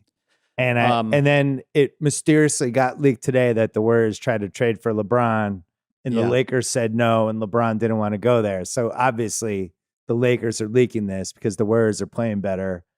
And they have good chemistry. And it's like, oh, actually, they were trying to trade a bunch of you for LeBron. Get in their heads. Yeah. So it felt, I thought, a little diabolical. Get Bronny. Yeah. Oh, they were trying to get LeBron, but we said no. It's like, all right, maybe. Don't you have to get the kid to get Bronny? Get Bronny to get LeBron? Well, the kid's had a rough freshman year in college. Yeah. So I'm not sure he's hopping into the draft sore right away. sub. Yeah, it's a tough one. He's like 5 points a game at USC. So this is my last question because I know you're a movie fanatic as well because you do the rewatches. I don't like forget top 10 whatever movies that you can revisit throughout your life. Oh yeah, so I see The Godfather every year, pretty much. There's ones that you just see a lot of. So for me, Heat was the movie that started the rewatchables because we did on my podcast. It was the 20th anniversary, and me and my friend Chris Ryan were just like, let's just do a podcast about Heat. Fuck it, people loved it.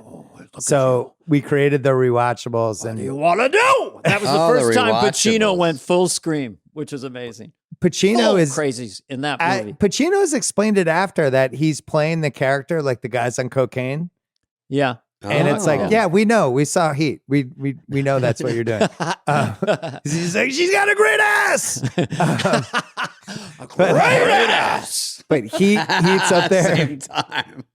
Go ahead. And then Boogie Nights. The two Godfathers are on all the time now because I think Showtime has just stripped all their library except for the Godfathers, and they're on constantly. And I'm amazing. I just can feel like I can dive in at any time to those. Shawshank's a good one. Pulp Fiction. I mean, there's certain ones that just... Any science fiction in there?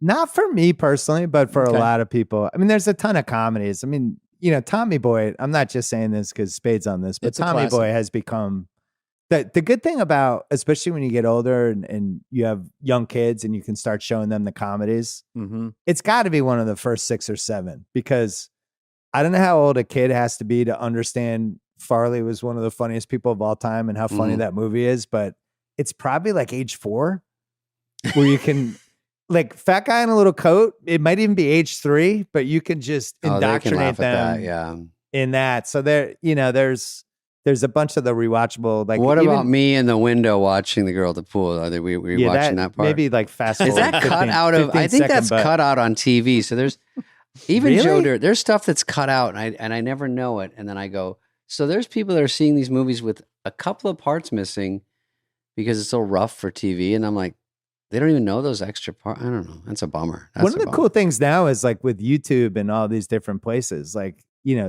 Dana's show from the mid 90s. Like, I don't know, 20 of those sketches are on YouTube now. That was one of those things where if you love that show and then it gets canceled and it's gone. There's no, unless you taped it on your VHS, it's gone. It's history. Yeah. And now kind of all that stuff has a second life, like shows like Freaks and Geeks. Yeah. You can dive in that. Larry Sanders, which Shanley was always like famously never wanted it on DVD. He was always like very prickly about it. And now like every episode's on the Max app, so you can. It's great. Nothing goes away now. We're all in. Nothing. We're all little Larry Sanders. cyber bits we're next to Godfather, next to everything else. It's just all there. Could Airplane be made today? Yeah, I think the problematic ones, Animal House. Yeah. If you're talking about, is this movie canceled now? Which we talk about a lot on the rewatchables, like Animal House, Revenge of the Nerds. Porky's. I don't know how Porky's happens with women. Yeah. Yeah. I don't know how Porky's happened the first time. How you explain? Yeah. I don't even know how you explain it now, much less in 83. Fast Times at Ridgemont High. Yeah. But that's a good movie though. Like at least it's well written. Sean Penn is so good in that. Yeah. But yeah, some of the 70s, 80s. I think Airplane's fine though. I just think a really silly movie right now because the country's in such a bad mood. If that's just joke per minute, almost just physical gags would be a nice look.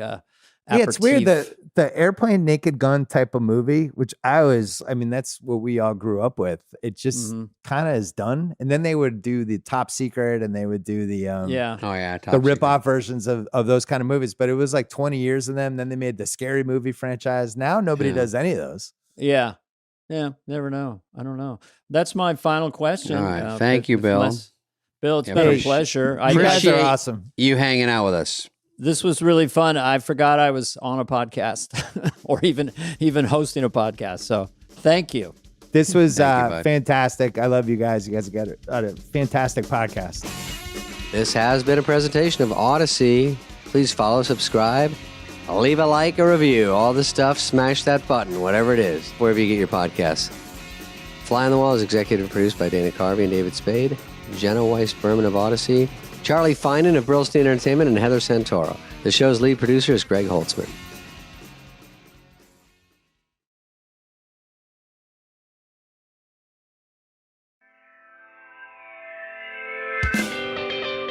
The Republican Convention is being produced by Rob Schneider for Netflix. He's tying it into his special. Rob would make it great. Convenience, Hey, come on. Before under your chair, everyone, there's a bag, a Ziploc full of magnesium. Take it. You're probably not taking enough. What do you think's in more disarray, the Democratic situation or this hair?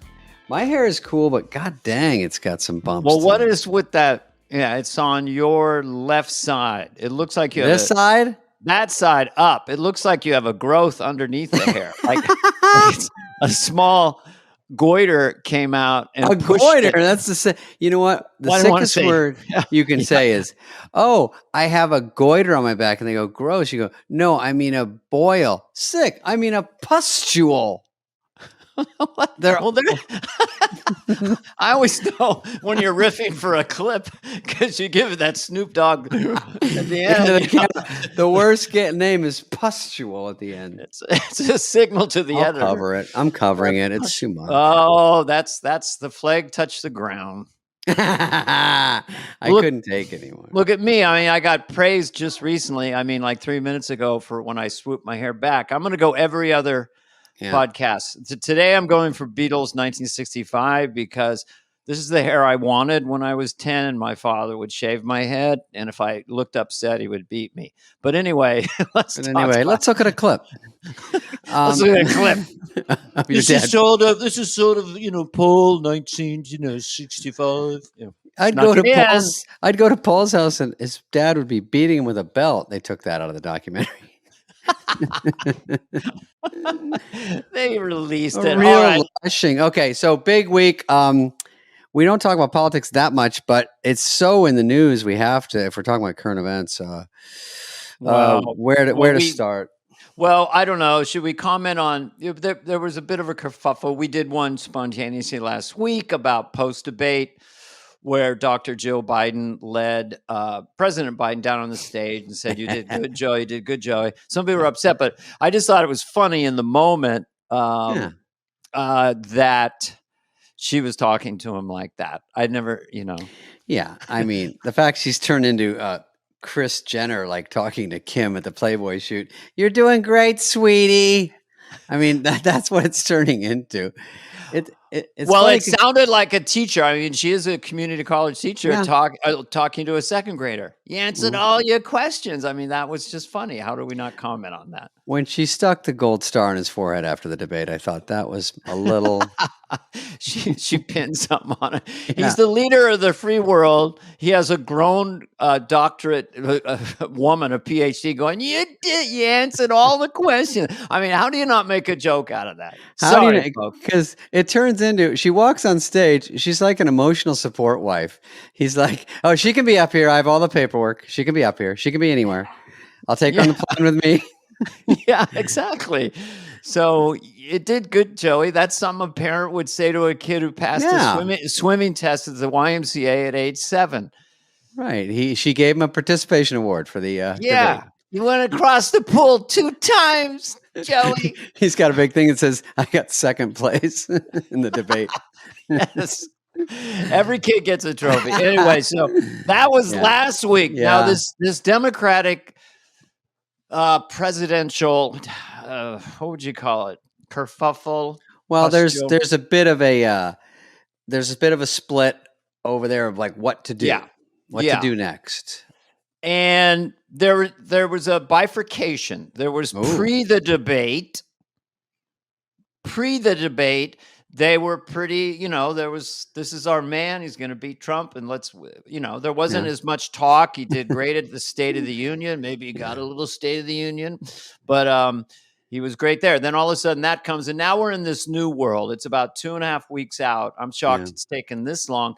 And so the proverbial shoes are dropping. And the latest one this week that kind of got me. Well, there were 3 in the last 24 hours. Okay. Nancy Pelosi was for the last 2 weeks. It's got to be Joe. It's got to be Joe. It's got to be Joe. Why is Trump not? He should go away, not Joe. So she was very, you know what I mean? That's the argument. Yeah. And then funny. George Stephanopoulos, who's seemed like a button-down news anchor, but I guess he's a bit of a man about town loose cannon, was walking down the street in New York, saw a guy with a camcorder. Yeah. They asked him, do you think that Biden can go 4 more years? And he goes, "No, Biden can't go 4 more years." Immediately regretted it. It got released on TMC. Newsflash to anchors in their 60s or whatever, however old he is. Don't go chatting out on the sidewalk if you don't want it to get out to a camcorder. Yeah, don't go to Turner Movie Classics, TMC. No, to TMZ, you're right. What those people do is they film me, they film anybody. They just have renegade people, and they don't really work for TMZ, so they can sort of separate themselves and go, "That's not one of our guys," but they sell it. So they sell it and they buy it. TMZ in like 6 minutes or 3 minutes, right?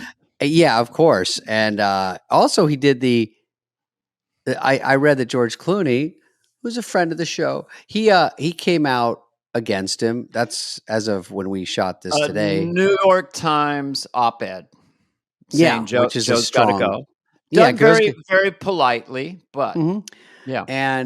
But it just seemed like there was just a fundraiser with. Yeah, I think it was Julia Roberts himself and Clinton and President Obama, and they have their hands up. They raised the most, like $30 million, and they're doing a big clasping hands together, big giant, And now.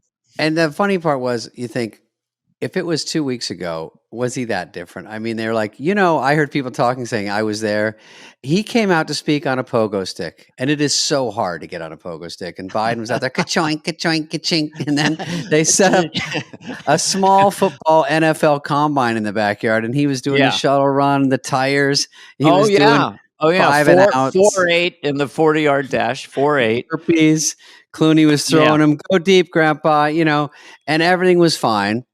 Wasn't he even stood huffing. on one foot as they passed him a Nerf ball back and forth and recited the Declaration of Independence backwards. But that was exactly. Yeah. And then 2 weeks later, he turns into Gary Busey.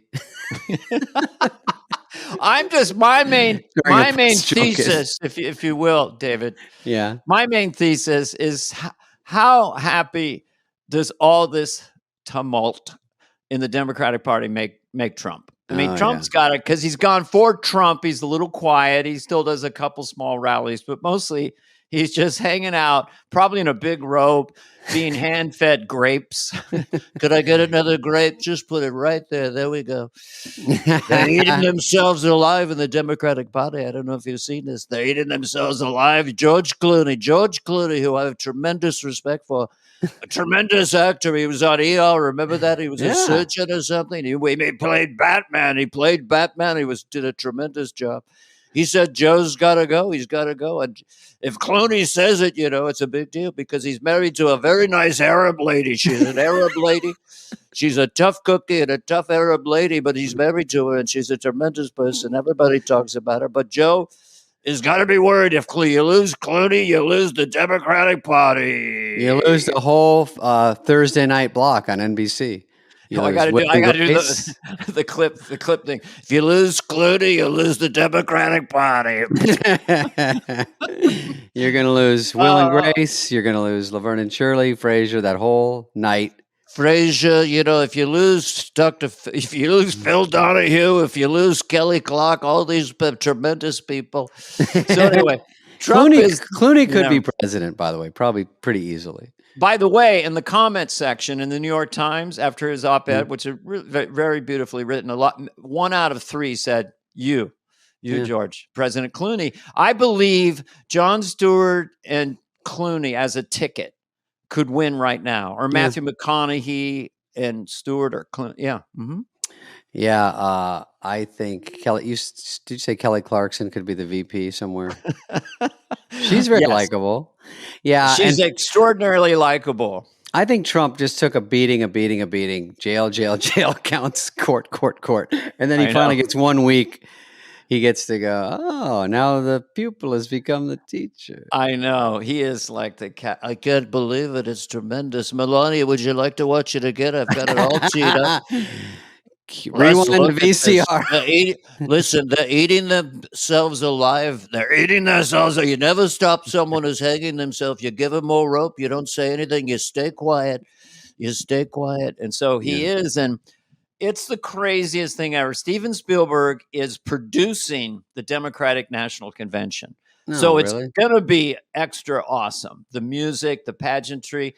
And it may be a brokered convention where they go, the great state of Louisiana now puts all of our delegates forward to one Matthew McConaughey or whoever they're It could be a Kelly Clarkson. Kelly Clarkson on the third ballot. I mean, anyone can run. Right. I will put your hat in the ring, but I know you're an independent. No, the funny thing is the Republican. What's it called? Convention? Yeah. The Republican. I'm not smart. Yeah. The Republican convention is being produced by Rob Schneider for Netflix. He's tying it into his special. Yeah, Rob would make it great. Comedians, Hey, come on. Before under your chair, everyone, there's a Ziploc full of magnesium. Take it. You're probably not taking enough. We're nominating magnesium for vice president. What? You can nominate a vitamin? Yeah, Yes, magnesium for vice president. It's a tough call. We've got turmeric. There's a lot of things we wanted, but now that we're doing our friend Rob Schneider on the show, he has to come on next week to rebut. Oh, come on, yeah. He's hilarious. Okay, so other than that, what else is going on? Just who's going to be president? By the way, they are not. They're digging in hard. That's the other story. What happened? Biden is. I'm not going to go. I'm not going to go. Well, wouldn't you? No. Why would I leave? I mean, so they are dug in. It's Hunter, Jill, and Joe against the world. Those three, because Hunter now is sitting in on national security. Oh, I heard that. Yeah. Do you think Hunter's asking his dad if there's any chance if Trump wins that Trump would use him on his on his cabinet somewhere? That's a bigger shoe than Clooney when Hunter's going, hey, Dad, I'm totally in favor and you're going to win. No problem. You're the best ever. But if you did lose, could I get on Trump's cabinet? A recommendation letter or something? I mean, is there a way? Or drug czar? Yeah. No, anyway, that's what's going on in America right now. That's what I've been bombarded with, even though I don't know enough about all the politics, because some things that come up, I just like. There's nothing really to know. It's just fun to watch the craziness. It's scary but fun. When he said he had a cold at the debate, I thought, and he has to go to bed at 8. These are all just setups for jokes because you can't. Jimmy Fallon was doing the other night. You can't be like 8 o'clock. Okay, so we bomb at 8:30. Let's call it 8:45 and make sure he's totally zonked. And by the way, that cold he had, just deliver one germ over here. Just put one germ on one bug in his nose and it's over. He's just going to be out for a week. And then you get Jill up in the window like Tom Cruise and taps with the machine gun. I got this, Joe. It's beautiful, man. Well, when I get a head cold, I always look like I'm staring at a volcano that's about to erupt. Like, you look like the Scream painting and Biden. Honey, what happened? Volcano. No, when he looked terrified too. Sometimes his eyes got real big. Like, Trump, you do Trump. I'm in this split screen. I'll be Biden. Do Trump. I don't know what he's saying. A lot of people don't know what he's saying. I don't know if he knows what he's saying. So, that was pretty funny. But I just right. That was good. Just go nasal. Just go like this. Just like this. He works within the TV frame. That's our choice. No, but it sounds like we're making fun of Biden. We make fun of both sides. Yeah, we made fun of Trump forever. It's funny. I have to say that a lot of this stuff was embedded out there in this last year. There was mumbles, there was stumbles.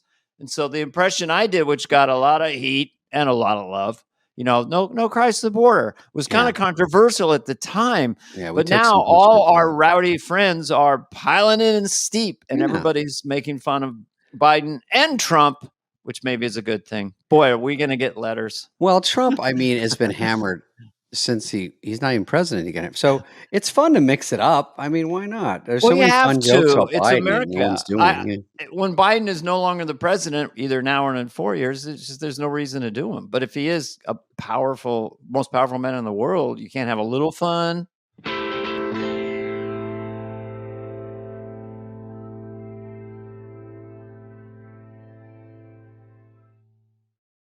Yeah. Okay. So let's go on also to nothing. The 4th of July wasn't that exciting for me. I did, now that we have our new term, I did raw dog it down. Sometimes I drive to Newport, which is about 2 hours, and I have such a crummy car. No radio, no songs. Just your thoughts? Yeah. It's terrifying. I mean, who does that? Who has a car without a radio? Mine is so what are you driving? trash. A Model T? This goddamn chitty bang bang car. I have an AM/FM radio in it, and it's okay. Yeah, it's old, and then for some reason it doesn't. Mm-hmm. Every channel is 50%. So you have to sort of listen under that, which drives you mad. Yeah. And so I might have to cough up another $2,000 to get another car old. but I don't have one nice car. I don't have one good car. Well, I have a good car. Yeah, I know you do. Fucking money bags. I've seen that thing. I lease. I announced myself 2 blocks away with that. I lease the fuck out of that shit. I lease the fuck because every 36 months they have a new, better thing at this point. It's exponentially more mileage, or there's a little electric motor in there and all kinds of stuff. You know, I know you probably you like to buy and hold for 12 years, and that's your problem. I buy, put it in the barn. Mm-hmm. You know, have you ever gone to the beach and just raw dogged it? My mom was like, go to the beach. And I go, Mom, the beach sounds fun, but when you're older, if you don't live on the beach, which no one does, where you just walk out, then you have to pee, you walk back in your house, you have to just to raw dog like when I was 16. Why don't you just walk into the ocean to pee? Well, yeah, that's where you poo. Just not near other swimmers. Yeah. And then you go, here's some shark bait.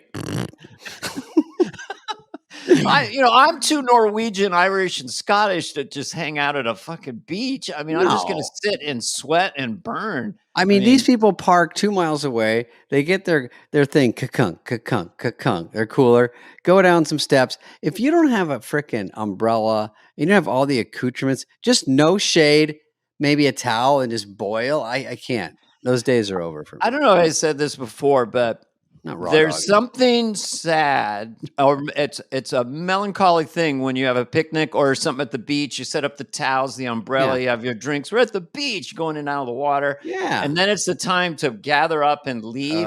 It's just a little sad somehow. I don't know. I just leave everything there. I don't want to gather anything up. I leave the cooler, I leave the umbrella, and I just walk away. I just buy a new one. Yeah, homeless guy will get it. Be just really happy. Yeah. Hang on. We're going to start showing some headlines. We did headlines normally. We're going to try to get let's get someone from the Olympics on. Oh, by the way, I did see Horizon, which I really liked. You did? I was going to see it, but I was sick that day. Yeah, it's 3 hours. Sick Hollywood. That day. That was an old Hollywood Minute joke. Oh. First of all, I love Kevin Costner. Yeah. Can't get enough. So tell me about Horizon. I was a little surprised. It's pretty dark. It's pretty really raw and real about settlers coming in, making little tents and log cabins, and then the Native Americans can't really hunt there. It's upsetting the food chain. They don't know how to talk to each other, so there's a bit amount of violence. It's always pro Native Americans, right? Kevin Costner's usually pro. This was kind of down the middle. He was quoted as saying he was tired of everyone treating Native Americans like so gently, delicately. Because it was probably violent back then. It was violent, and they had legitimate worries and fears, but it was extraordinarily violent. So it's well crafted. It's 3 hours. There are, to me, being bullied. And I know you were the bullier. I go nuts. I can't be bullied. I go fucking nuts. You go fucking nuts. You take 10 to get in one. Now I just beat the shit out of people right now. But there is a scene where a badass cowboy, look at you, buddy. You pretty boy? Pretty boy? To Costner, who for 10 minutes tries to get away from him. Yeah, you're right. You're right. You're too tough for me. I'm walking away, basically. I love it. Yeah. Look at the little girl run. And I won't tell you what happens, but it wasn't good for the guy who said, look at the little girl run. Did he say, hey, why don't you have a Weineken and some French fries? He did literally say this. Well, looky what we got ourselves here. And I thought, that is the most repeated phrase in the history of looky what we got ourselves here. Are you a little funny boy? Yeah, we got a little girl cowboy. Is that what we got? They don't say gay, but they sort of dance around it. They dance around it. You little funny boy? Yeah. Yeah, look at you, you're a pretty little thing, aren't you, little girl boy? Yeah, those were. You a girl boy, but mostly girl? And winner for best screenplay, Kevin Costner. We could have punched that up. Yeah. So I like people getting their ass kicked. It's expansive. I would recommend it. And it's 3 hours, and I was not fidgeting or, I was that's the first half, correct or no? It's 4 parts, supposedly. So the second chapter comes out in August. So you personally have like a month to see the movie. Biden has a month to see if he'll be president. Yeah. And I have to have a month to still be this good looking at my age. A lot of timelines. Stares at camera. It's not That's a gonna comb be over. It looks like thumbnail. it. My hair looks like a comb over, but it's not. Well, let's see the headlines. What do we got? Let's show some, and then we're going to really riff. Oh, this was from Tim Dillon. I thought was funny. He shows on the news, Los Angeles sees first drop in homeless population in years. He writes, "It's so bad even they're leaving." Well, first of all, good. You're supposed to call them. This is my thing. I'm not against calling homeless unhoused, but it's the same sort of negative connotation if that's what that is. Saying homeless is mean, unhoused mean. You might as well just do it in Pig Latin, like homeless hay. So, because if who's hearing that and being offended? You know what I mean? I guess, I don't know. Right. I thought homeless was actually kind of a nice thing to do. Right. You know? We're all one bad movie away from being homeless, to be honest. I always said, we got to help the homeless, but what are we to do with the clueless? That's the bigger problem. Yeah. I mean, you can't also, not to bring up the border, but you can't double the people coming in and then they're all homeless, put them in the city and then say, scratch your head and go, I can't figure out homeless problem's getting worse. You go, well, you can't bring in extra homeless to pile. We have enough that we have a problem with that we can't fix. It seems anyway. Look, we have the climate in Southern California. Yeah. And if you're going to pitch a tent, if you're like, working at Arby's in Kansas City, you know what? I'm going to LA. I'm going to live in a tent in West Hollywood. Sure. Cool. That's where you go. It's rough. A lot of services. New York is rough. Yeah, you can go to parks. I mean, there's places. The weather alone. You're right. I see why it's more prevalent in California. Not to sound mean about it. It's just that's a tough thing that we have not cracked at all. Well, here's a little sidecar. Yeah, go ahead. Los Angeles is hosting the Olympics in 48 months. What is it, a baby? how long is that? LA's going to, I don't want to say, it's cooler to say 48 months. Yeah, it is. Or like 1,400 days. Paris is doing it so what they'll do is the homeless will disappear during the month of the Olympics, and then they'll come back in. Oh, somehow. They do that in every city, right? City, yeah. Anything that doesn't look appealing is gone. But the meanest, ironically, was the Oscar committee when they wanted to do it in front of the train station, the Oscars a few years ago, and there's a lot of homeless people. And they said, if you're not out of here by tomorrow, we're going to take all your stuff and destroy it. Jesus. All your tents and all your gear. No, Hollywood don't play. If they have a party to put on. Yeah, if they have a party, but if it's just for a really important party. If it's just for the regulars, they don't care. Okay, what's next? Oh, I thought this is a dumb story. Like Hallmark teams up with the NFL and Kansas City Chiefs to do a holiday Hallmark movie based on Travis and Taylor. Isn't that? Heather doesn't like it. Already. Oh, if they don't have Heather, then they're going to get an audience. Heather's a fan of them, I'm guessing, and a fan of Hallmark. Just don't want to merge them right away. It's a little too soon. Well, the question I have, are they going to have people playing Travis and Taylor, or it's just going to be a football player named Steve and a pop star named Susie? They're not going to use their names. No, I don't. Right? If they're with the Chiefs, maybe. Well, I think it'll be named, but it'll be like, okay, of course. I love Hollywood. I love how quickly it moves. It's like moths to a fire. Like, this could be good. Yeah. It'll trend, Well, it takes so long to come out that I guess Christmas isn't that long, but I don't know. You know what's kind of weird, though? It wasn't attached to that article I read right as we got on. This is a stunner. Tarantino is going to direct it. Oh my gosh. It doesn't seem like what I would picture. Okay. I didn't even get a second before. That's a great straight man. Yeah, okay. Tarantino. I like it. Yeah, I mean, I could see that, I guess. Yeah, I mean, Travis, he picks up a guy and throws him into a meat wood chipper. Yeah. Wood chipper, yeah, whatever. And Taylor applauds. Mm-hmm. Yeah, local bully. puts the trees in the wood chipper, and then puts a guy in them. All right, next one. Wait, okay, video. Hold on. Oh, this is okay. I like this one. Don't play it yet. Okay. This is well, I'll let you play out how scared I am. Go ahead. And then I'll tell you what it is. You can play with sound, yeah. So it's 4 guys in the back of a van. They have crowbars. They're attacking on the street. Classic. It's probably in smashing all the windows. Heather, you're going to love this. Smashing the car, kidnapping the guy. But nope, it's a marriage proposal, Heather. And the woman is fucking freaking out. They smashed all her windows in the car. She's crying. And now he's like, nope, it's romance. And she's crying so hard from fear. She thought she was going to die. Yeah. They smashed all her windows with crowbars, pulled her over on the street, and he's waiting for her to come up for air to say, no, babe, it's all about this cutesy. Why isn't this a Hallmark movie? Well, this is. She does not know what to do with her emotions because she's so horrified. You know the phrase "red flag." Oh, no, she's like, I gotta go along with it. She's hugging him.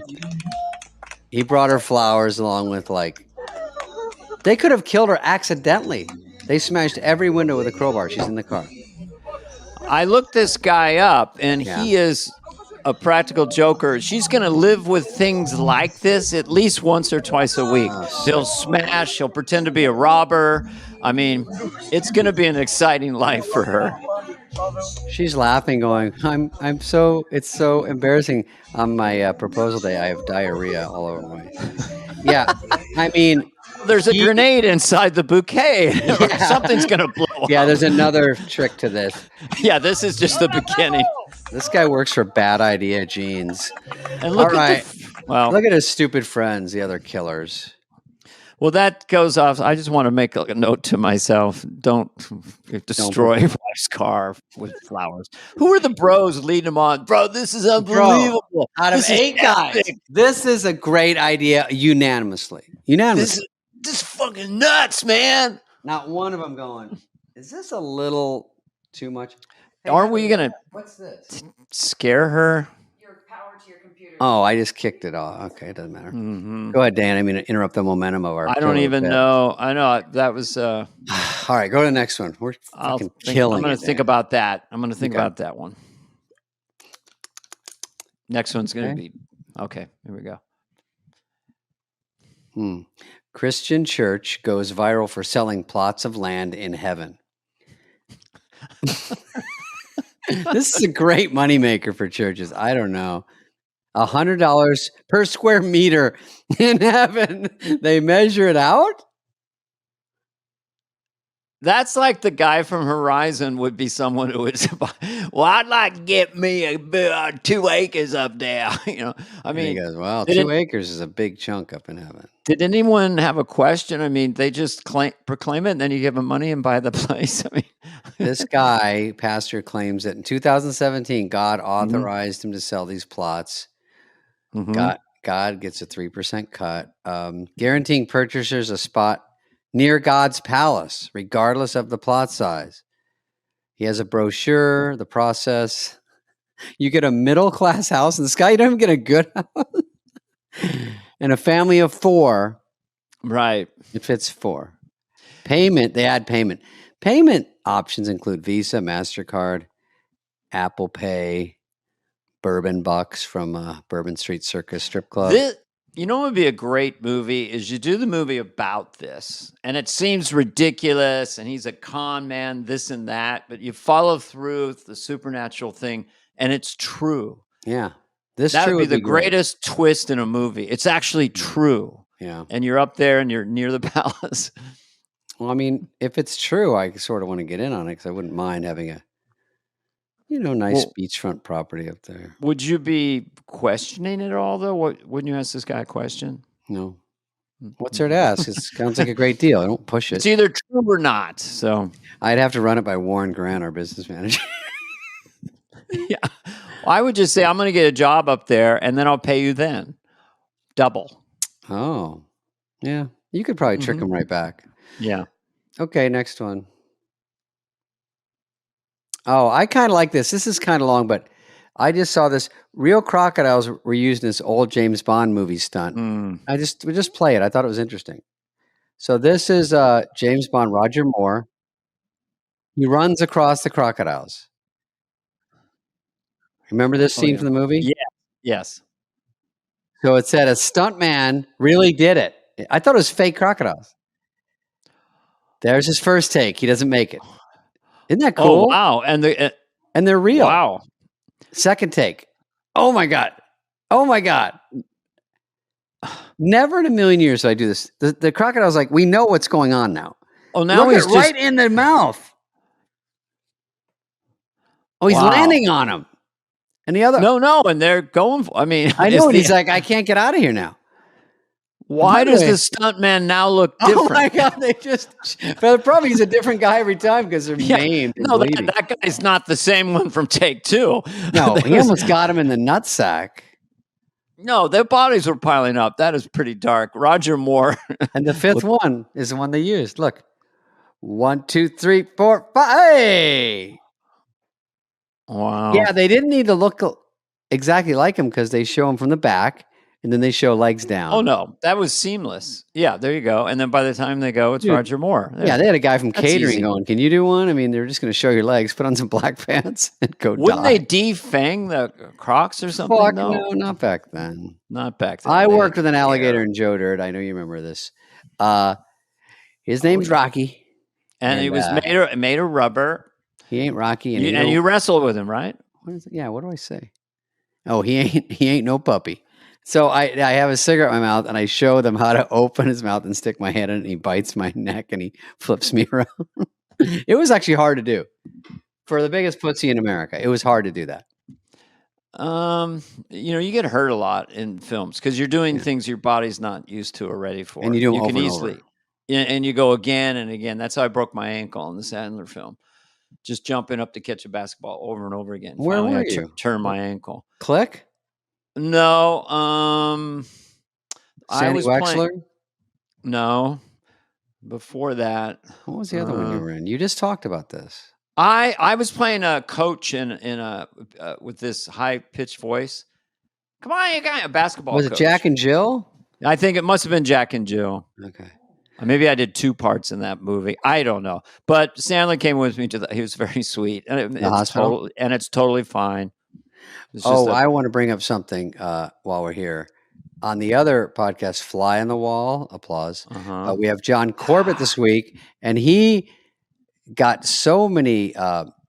He got so much pickup in different articles about saying a very honest opinion about acting, and I sort of backed him up. I thought he was, first of all, a great guest for the whole hour. Right, great story he told about all the. And then sum up what he said. So John Corbett, who was our last one last week, I think it's the Turners this week.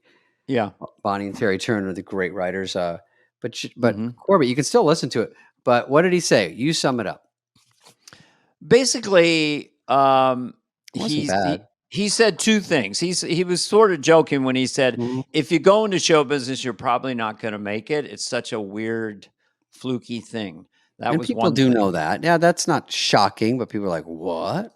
Yeah, and these conversations could be way more vast because there's people going on OnlyFans, flirting with and making $500,000 a month, and you can be an influencer and you do YouTube channels. So it is different than when we came up.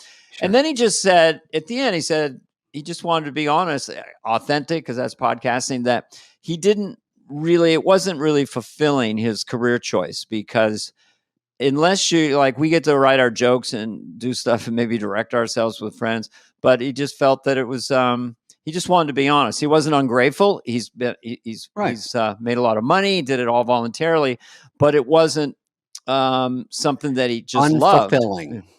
Unfulfilling, he said. So I think a lot of people supported that, understood it. When you're in show business, you're first of all, in the macro, you're just grateful you're in show business making money. But sometimes you get jobs that you just don't really like, but it doesn't mean you're ungrateful and don't understand that you have this magic journey. He was sort of giving the real version of what it's like to sit on a set all day. You work, you shoot probably 8 minutes of a 12-hour day, you know, so that's real. And I also liked that, you know, he's a guy that has a lot of other interests. And so some people are only lasered on showbiz. So good or bad, that's it. But if you, like Harrison Ford, wants to get off the set so he can build a house and things like that. So some people have other things going on, and he's one of them. He has a lot of talent. So I like that. But I don't know if he caught shit. I can't say that. I can just say not really. That a lot of people thought it was just interesting. Yeah, just an interesting, very honest thing to say. So okay, next story. Yeah, I like him, John Corbett. He's an incredibly nice guy. He's really smart. Oh yeah, new law in Illinois requires family influencers to pay 15% of their earnings to the children that are in their Instagram account. Whoa. Oh, the hunter becomes the hunted. Oh, the pupil becomes the farewell exploitation of your child. So long, 15% of your gross earnings. Yeah, I mean, is that real? Yeah. Like they've made the law? I think. I mean, that's a little weird how to enforce that. You know, does the kid have to sue? I think it's like akin to child actors. The parents have to put 10% into an account. For the child. So they're kind of doing that. Yeah. I mean, these 3-year, I see these kids on there and they're breaking eggs in their forehead. You know, the mom's like, "Hey, help me with this omelet." Smash. And the kid's like, "Ah." And the mom looks at the camera. "Ha ha, this is a trend." And you go, "Really?" And the kid's part of this shit. It is a bit sweaty. I guess it's been going on a long time. You know, they used to tell little kid actors in the 1930s, "Your dog died, now cry." You know, and then there were laws around working kids 24/7, but you see it a lot. I think it's a good thing that if they're not doing it voluntarily, put some money away for the kid. If if that boy or girl is completely, I mean, if they do this with dogs, we're in trouble because everyone's effing dog is in their thing. Well, one of the first things, which I do believe he ended up rich, which is one of the first issues around social media and YouTube that blew my mind, was that a kid who was like 5 named Kevin would open up toys and review them, basically say he liked them or not. And parents filmed it. And I think he was making $25 million a year, or the parents were. I think there's some kid like that named Oscar. I just make up. There's a new one now. He gets to 12 and he opens up and he goes, "This toy, it doesn't really, it's not smooth on the carpet." And everyone's like, "Oh." So a real kid giving real reviews, not a company. And he was making so much. I think he was a top 10 YouTuber every year, like $1 million a month, except like there's a cuteness aspect, but you can't do it at 15, but at 5, "Me like toy. Right. Truck go fast. Right. Can I get $1 million?" That's true. When I'm on Instagram, it's just so cute that it's like not fair. Do you try to be cute? Do you have like a cute attitude? Or no, I'm so cute, but I don't know it, and that makes me cuter. You know what? If this podcast doesn't work out, let's review kids' toys. Oh yeah. Oh Gaga, look at this chapstick. I can't bite it. Okay, next one.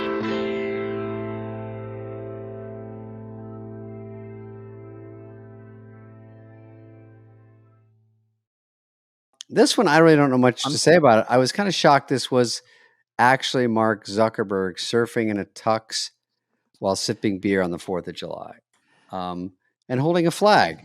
It's funny they hold a flag, because flag takes a bad rap these days. Well, that's good surfing. I mean. Well, that is, but he's on a wakeboard, right? And being towed by a motorboat on a lake. He's not surfing in ocean. Which is not easy, but once you get up and go, that's a wake. You know, that's different. That's very controlled. Yeah, it's controlled, but it still was a cool shot. You easily fall off those things. So I give him, he's got to hold the goddamn flag, which is kind of heavy and awkward, and then hold. I don't know. You got Bezos on the ship, and you got him doing that. And when I grew up, we had they were secret billionaires, and they were 100 years old, and they come out. J. Paul Getty, he'd be like 120. "I got a lot of money." Now it's like they're drinking beer, they're on yachts. You just hear about these billionaires; they wouldn't be doing TikToks and out there jumping around. They're throwing it in our face. It used to be kind of hidden in secret, but now it's like, look at me. Look at my money. I'm going to put it in a pile. Can you believe me? Look at how much it is. Look what I can do with my money. They always go, Jeff Bezos bought a house in Malibu for $90 million. He makes that in 4 minutes. By the time you've looked at this picture, I've made $20 million. I've had 22 houses. This is the problem. Yeah. For the human brain to understand 100 million, we can't comprehend it. And then someone will give away 20 billion and keep 80 billion. And people are like, oh my God, they're so generous. God, can someone kick it? You got to get someone kicking it to Hawaii. Those guys just went through the ringer and they're not getting a piece of the pie that we seem to be chucking everywhere. Like, let some of this money land in Hawaii after those fires. I know. It does make it's his ex-wife, Mackenzie, she gave away. She got $68 billion in the divorce settlement. Oh, she goes around with a money gun like this. The marriage was rough, but it worked out to $1 million a minute for the time she was married to Jeff Bezos. It's not a bad gig. It's easy to be envious or just feel weird. The social media and these billionaires and all these other people make you feel like there's a life that you're not invited to that's kind of amazing. Ugh. You can only wear one solid gold shirt at a time. That's what I always say. Yeah. I have solid diamond shoes on. They're really heavy, and I have a plantar fasciitis. Go ahead. Yeah, but it's worth it. Okay, one last one. Or you have anything we didn't get to, Dana?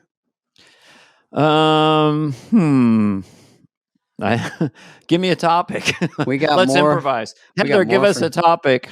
Oh no. Well, the Muppets should reenact that. Kermit and Mrs. Oh, the Muppets should reenact that. Oh, let's see this one. Okay. This girl. Oh yeah, this is funny. She's bragging about something that went viral. I think it's funny with volume. Okay. She goes. People be like, why is she famous? All she does is imitate seagulls. Can you? Can you?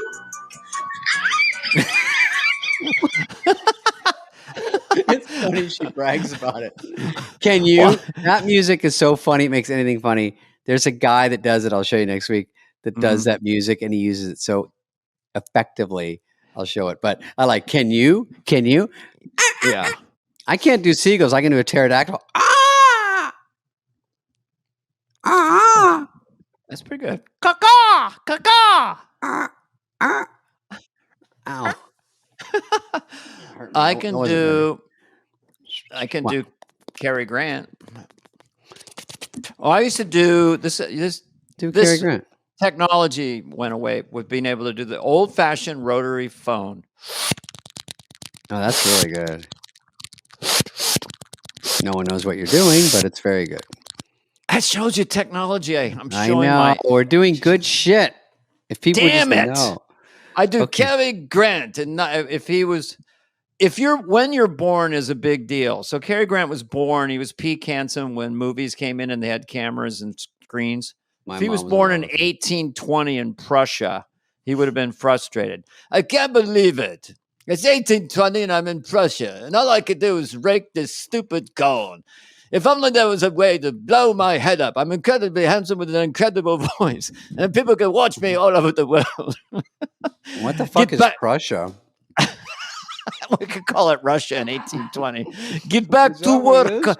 Yes, it's German. It's in that general Prussia area. I ruined your whole bit. Get back to work, Comrade Grant. I don't want to get to work. I want someone to picture. He's like Dr. Loveless in Wild Wild West, that he thinks of a possibility of movies, but he doesn't know how to express it. Dude, I ran into Borat Sasha the other day, and it takes everything in your body not to go, I mean, how many times does people see the real Sasha on the street and you have to do a Borat impression? It's too funny. Yeah, what was his voice? I like to go poopy in bed. Is this where I put poopy? In my country, wife like you, prostitute, go for good money. You, not so much. Yes.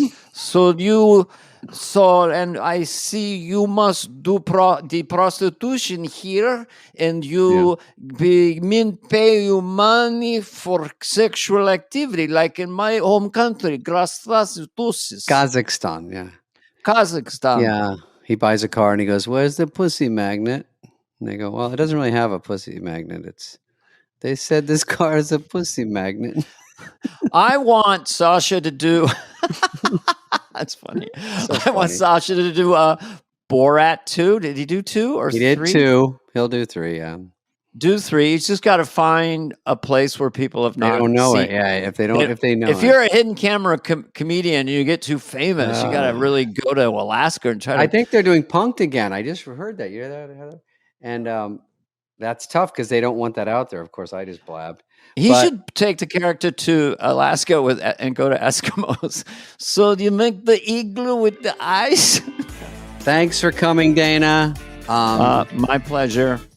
All right. Check it out. We'll check you out later. Good night, Cleveland. This has been a presentation of Odyssey. Superfly is executive produced by Dana Carvey and David Spade, Jenna Weiss-Berman of Odyssey, Heather Santoro, and Greg Holtzman. Hope you liked it. Ooh.